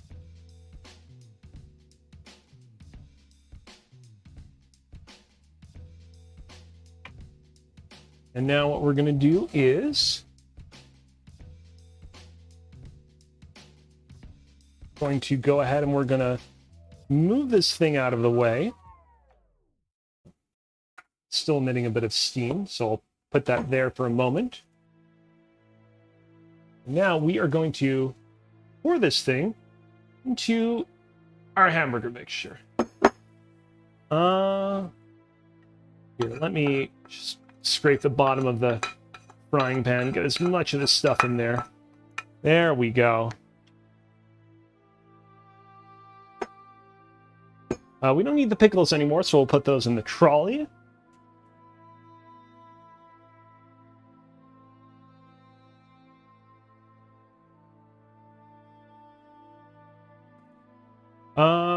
Here we go. It's like, do we still have a spoon on hand? Yes, we do. And we're going to use a spoon to mix up our mixture. So we're going to make it so that our ground up hamburger patty, our caramelized onions, our tomatoes, our cabbage, and our pickles are well integrated into a single cohesive mass, like the end of Akira. Let's get a zoom in just so you can get a better view of the action. Also, we'll turn off the hood fan. We'll need to use it a little bit later for final big ol' pièce de résistance. But right now, we don't need it.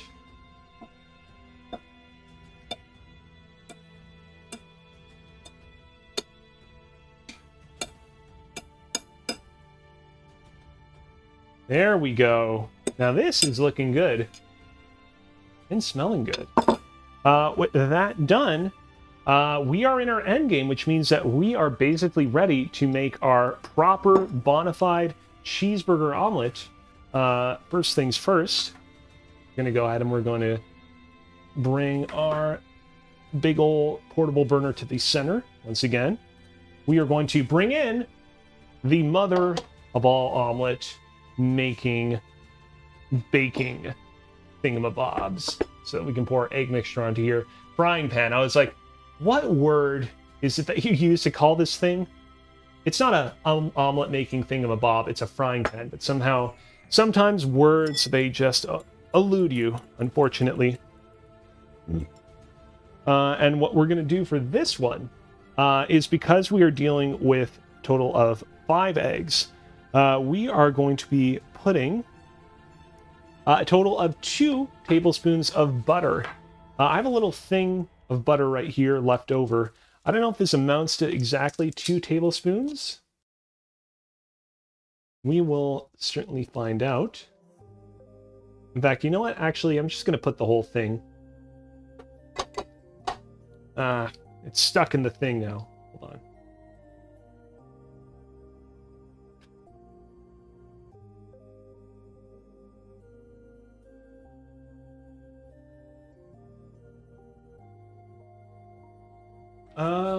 Where are we?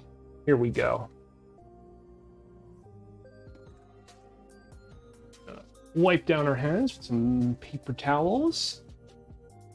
As you can see, the butter is already beginning to melt because the bottom of the burner was still very hot.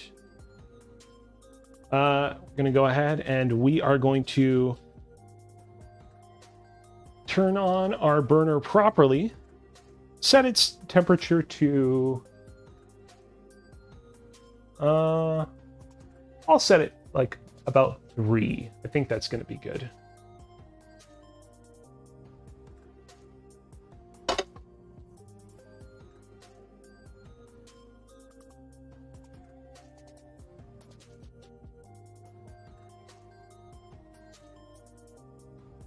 There we go, a little bit over 3. And we are going to let our butter nice all melty and get it to a point where it's bubbling up. We're going to put our egg into the frying pan. We're going to make sure that we scrape up our egg like we did when we were making our first omelet. Then when it's gotten to a significant degree of cookedness, I know that's not a real word, we're going to put our hamburger patty mixture on it, on one of the halves, and on the other half, we're going to put some more slices of cheese. We're going to have ourselves a good time. Matt Obata says, I've got diabetes. I realized my feeling hungry wasn't just because of your stream. It was actually low blood sugar levels. So I've got some food now. Definitely go get some food. Definitely make sure that you satisfy your situation. I hope that the food is nice and tasty and keeps you plenty fulfilled as you watch the conclusion of my omelet making stream. I'm going to have it's going to be very touch and go once we put the eggs in the pan. So I'm going to go ahead and I'm going to have a few more goldfish while we still have the chance to do so.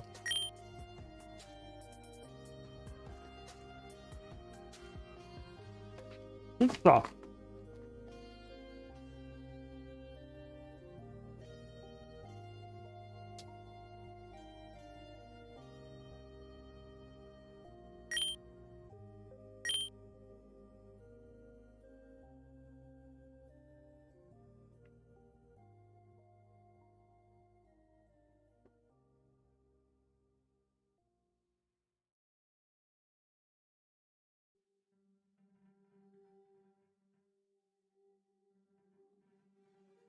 We don't need our salt or pepper anymore, so I'll put those in the trolley as well.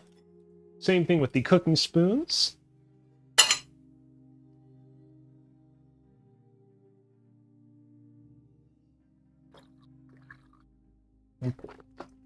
We made good work of this water bottle tonight. This is a cup that I use to store some of our cooking utensils. It's not really dirty, but we'll put it in there as well.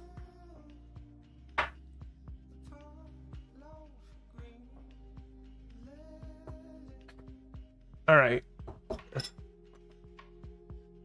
Our butter is beginning to bubble, so I'm going to go ahead and real quick. I am going to put our exhaust fan in place, and I'm going to turn it on. I'm going to set it to medium temperature right off the bat.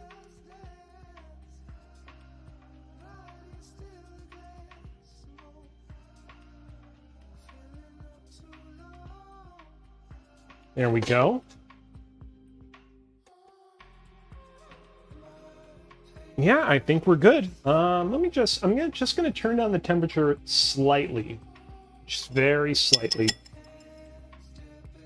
And without that, bottoms up. Matt Obata says the coziest, cookiest, and the Hydra test.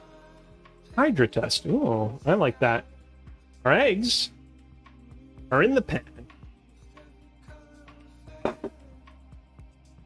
So now we wait for the edges of the eggs to begin to curdle up, to begin to stiffen, and then we will push it into the center. Push, push, push, push, push, push. And we're going to make ourselves a nice little omelet. I'm guessing that for this one, if we use like 2 things of cheese slices in the original omelet, maybe we should use like a total of 4 for this one. I think that's probably going to be for the best.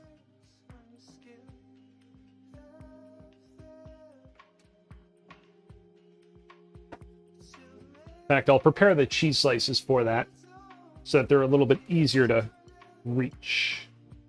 There we go.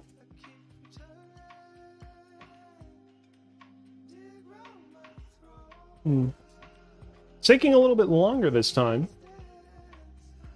It's probably just because it's such a big omelet.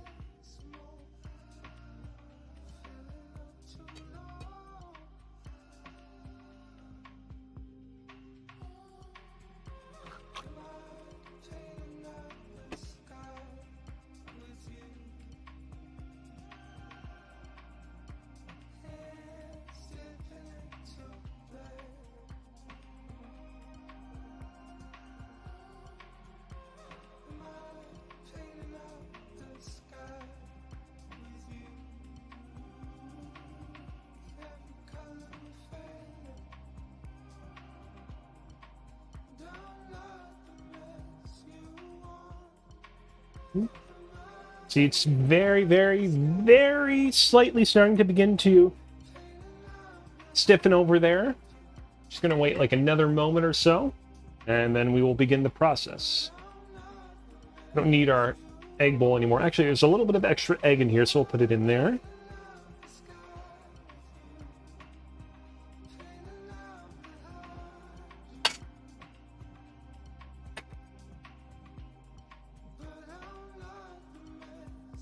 All right, let's do a little bit.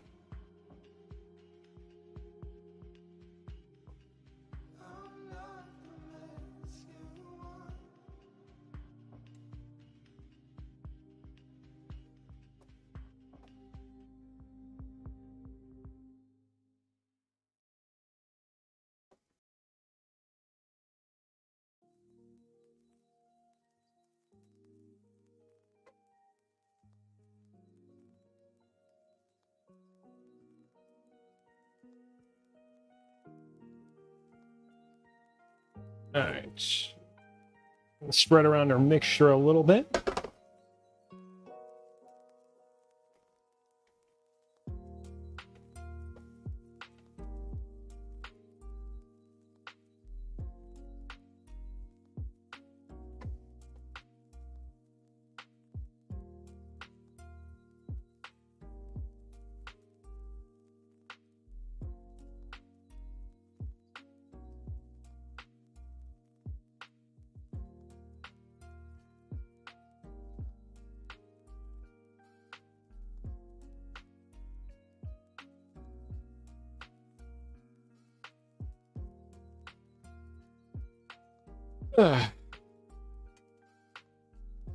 What time is it right now? 7:02.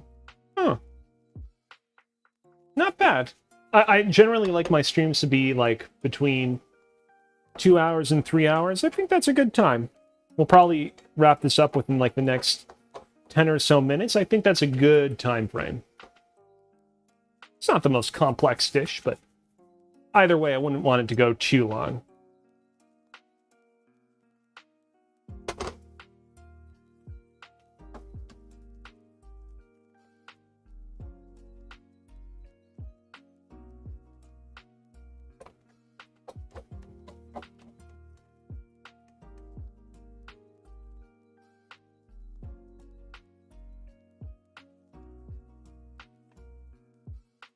Let's see if I can get any more of the egg mixture to roll out and harden up.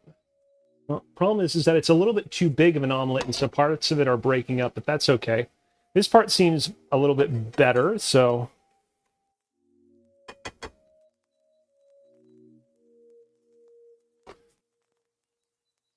I'll just put the... I'll flip this side over when it comes time to flip it over. I wonder actually if that was because of the water. I wonder if the water actually is the reason for that. Or maybe it's just like the fact that we put 5 eggs instead of 4. Matt Obata says, Kronk, it's all coming together, gift. Oh yeah. Oh yeah. Okay. Let's go ahead and let's put our hamburger mixture on half of this thing. We're going to be careful we want to put a healthy amount of this stuff, but we also don't want to overload it.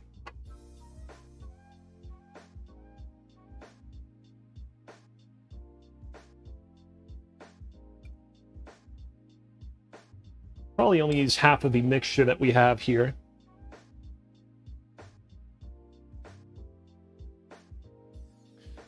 There we go, looking good. And not to be outdone, put our cheese on the other half. Oops, still a little bit hot.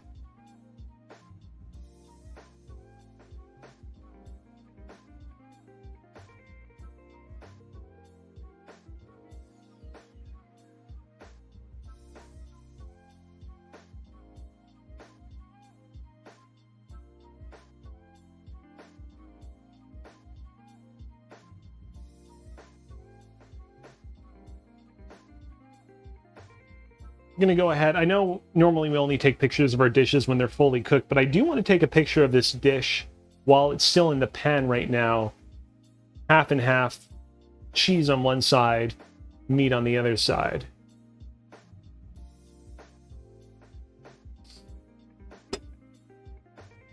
All right, this is where things get a little tricky. We want to flip this over to the best of our ability. I'm going to let you know things are about to get a little bit hairy. I don't know if we'll be able to do this all in one go, but we're going to try our best. All right. 1, 2, 3. Oh! I did it! I actually did it! I mean, there's some parts here that we gotta mop up. Make sure that all this stuff is integrated so it looks all nice. But we actually did it for the most part. I didn't think I was going to be able to fully flip it over. I thought for sure it was going to break apart. Matt Obata says, if you ever want to make this, you can get away with half the ingredients for the hamburger mixture. I would say so, yeah.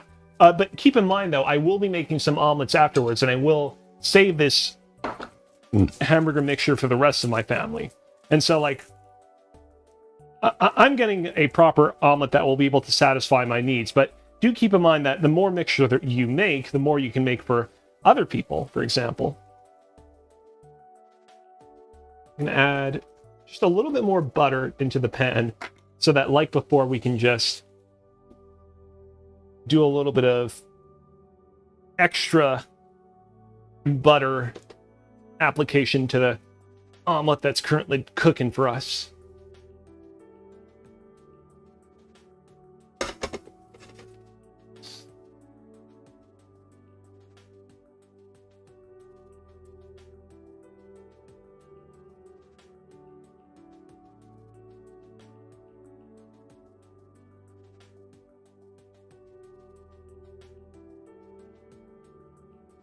Well, ladies and gentlemen, I think we can successfully answer the question of our stream. Can I make a cheeseburger omelet? Yes, I can. Now, we haven't answered the question of, well, can I make a tasty cheeseburger omelet? Because we haven't actually tested its taste yet, but I'm confident that this will be pretty tasty.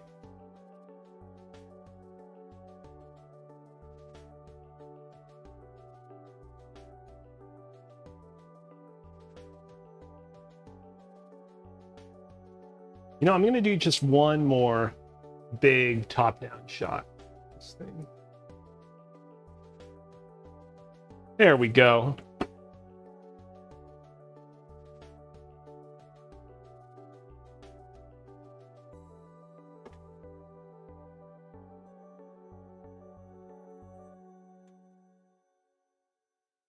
Ooh, I thought I might be able to eat all this thing all at once, but honestly, this is a pretty giant omelet. I don't know that I'd actually be able to do so. I'll probably have to share a little bit of it with my family.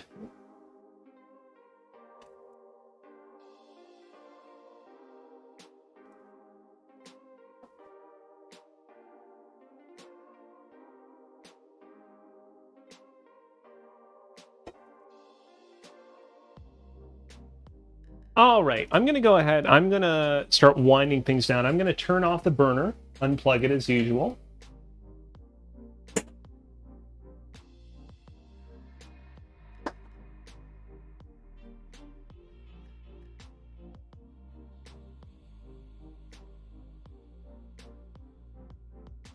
I don't think that we need to have the portable exhaust fan on any longer, so I'm going to go ahead and I'm going to turn that off. I'm going to go ahead and I'm going to schlep this bad boy onto our plate.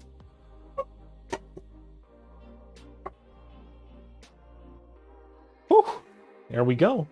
Almost all in one piece. Hold on, there's a little piece of lettuce that's not going in there. There we go. How do I want to do this? I guess I can just leave it on the portable. Oh, whoops. Hold on. A little bit of grease from the bottom of the pan fell on the portable burner. Now it's smoking a little bit. Here we go. You know what we're going to do is we're going to put that on the portable burner on the trolley. And I'm going to wipe this up real quick.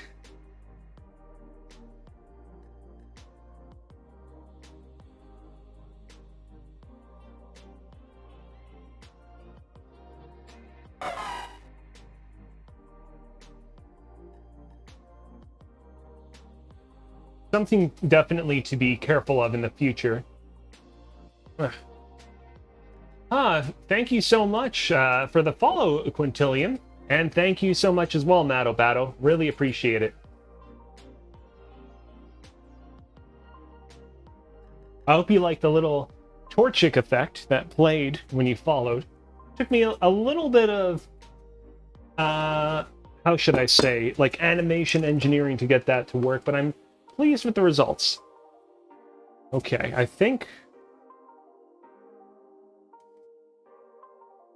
we're good in terms of the portable burner. Still very hot, so we're going to want to be careful. See, is the bottom of this thing hot? No. All right, we're going to go ahead. And we are going to push this thing off to the side once more. And we are going to have ourselves a nice and proper taste test. Let's have a quick enhanced top-down view of this beauty. Look at this guy. Look at this guy. This right here is what you call a cheeseburger omelet, ladies and gentlemen, and non-binary people who are in the chat right now. It's an omelet with the power and strength and ferocity of a cheeseburger. And it's very hot right now, as evidenced by how hot the underside of this plate is. But let me tell you, I am no less motivated to try it out. Matto Batto in the chat says, the Eggy Burger Boy is complete. Oh, yes, it is.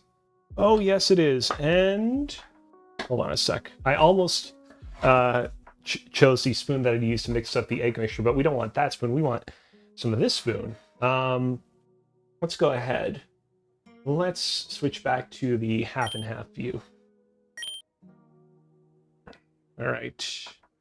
I'm going to go ahead. I'm just going to cut this thing in half. Straight up.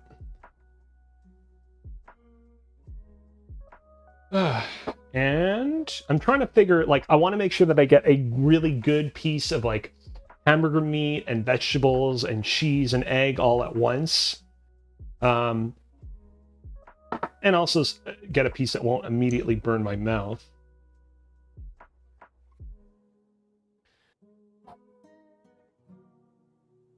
All right.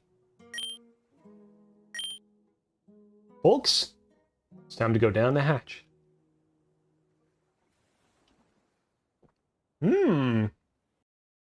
Wow. Okay.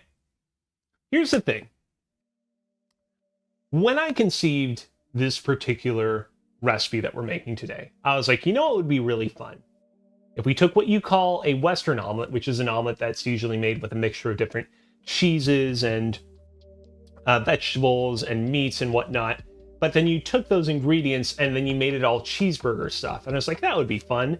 A cheeseburger omelet, an omelet with cheeseburger ingredients. I did not expect that to straight up taste like a cheeseburger. And I mean, it's not super surprising because it's all the things that you put in a cheeseburger, but straight up, this is a genuinely, like, this is a great meeting of the minds, as it were, of both omelets and cheeseburgers. I am shocked by how successful this is. You know what? This calls for a special occasion. I have on hand a little bit of ketchup, good old Heinz ketchup. I'm going to go ahead and I'm going to drizzle a little bit of Heinz ketchup on this particular piece of omelet. I'm going to see, does it taste even more like a cheeseburger when I have some ketchup on top?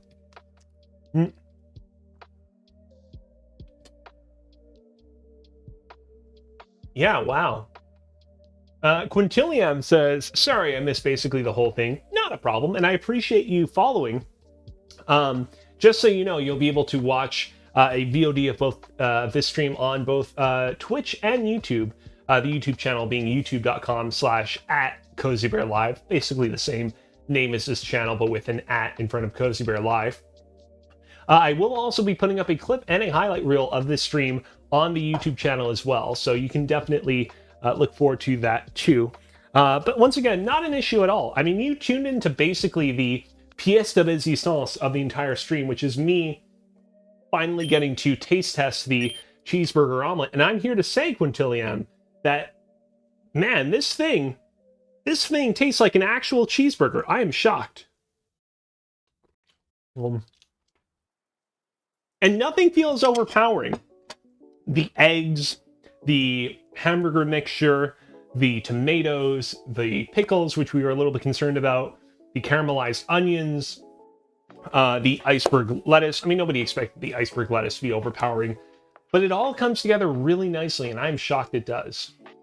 Matt Abata says, this is the one recipe that remedies the controversy over whether ketchup belongs on eggs. I mean, here, you don't need the ketchup to enjoy this particular dish. It tasted totally fine when I had it a moment ago without ketchup, but it really...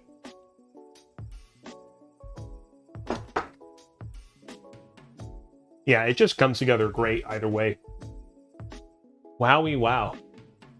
All right, well, with that taken care of, I think it's time for us to wrap up tonight's stream. Thank you to everybody for tuning in to this episode of Kozibear's Cooking Season 5. Remember that this is a limited run 6-episode show that you can watch live on both twitch.tv/CozyBearLive and youtube.com/@CozyBearLive every Wednesday at 5 p.m. Eastern Standard Time between July 3rd and August 7th. This was the inaugural episode, the first episode, and the 6th episode, August 7th. That's how things work. And of course, I just said it earlier, but just to repeat real quick, if you missed watching the stream live, don't you worry, you'll be able to watch VODs on both Twitch and YouTube, and I will also be posting a highlight reel and a clip to YouTube as well. That clip will also be posted to all my other socials. You'll be able to find it on Twitter, TikTok, Instagram, the links to which you can find below my stream. So definitely look forward to that. I'm wondering what I want the clip from tonight's stream to be. Maybe it'll be when I manage to successfully... it's either going to be when I manage to successfully flip over the omelet, or it's going to be maybe when I introduce a sync camera. I don't know. We'll think about it. But yeah, on tonight's stream, we solved the question that people have kept answering since the beginning of time. Does ketchup belong on eggs? It does in this particular situation. Matt Obata says the sync cam or the money flip for sure. Definitely something to think about. To close out tonight's stream, as usual, we're going to go and we are going to raid one of our fellow content creators on Twitch. At some point in the future, when I figure out how to do so, maybe we'll figure out how to raid someone on YouTube. I don't know if raids on YouTube are a thing. But yeah, for now, we're going to go ahead and we're going to raid someone on Twitch. You know who is currently streaming to a few viewers? It's our good pal, Sharktopus. So we're going to go ahead and we're going to send a sweet raid over Sharktopus's way. I want to say for the record, I've never done a raid to another channel while streaming with Restream, so we'll see how this works. Either way, this is the end of the stream, so take care, have a good night. Hope that you guys try this omelet on your own time.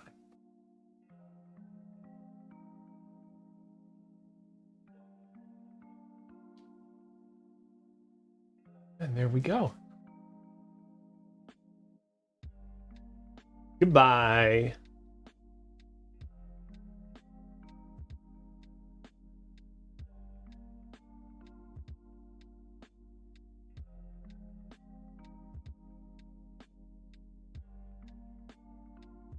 I just realized I still need to hit the button that says to raid now. 6 viewers are ready to raid. Well, hey everyone. I'm right up close and personal, about to initiate the raid when it allows me to do so. Raid now. Goodbye.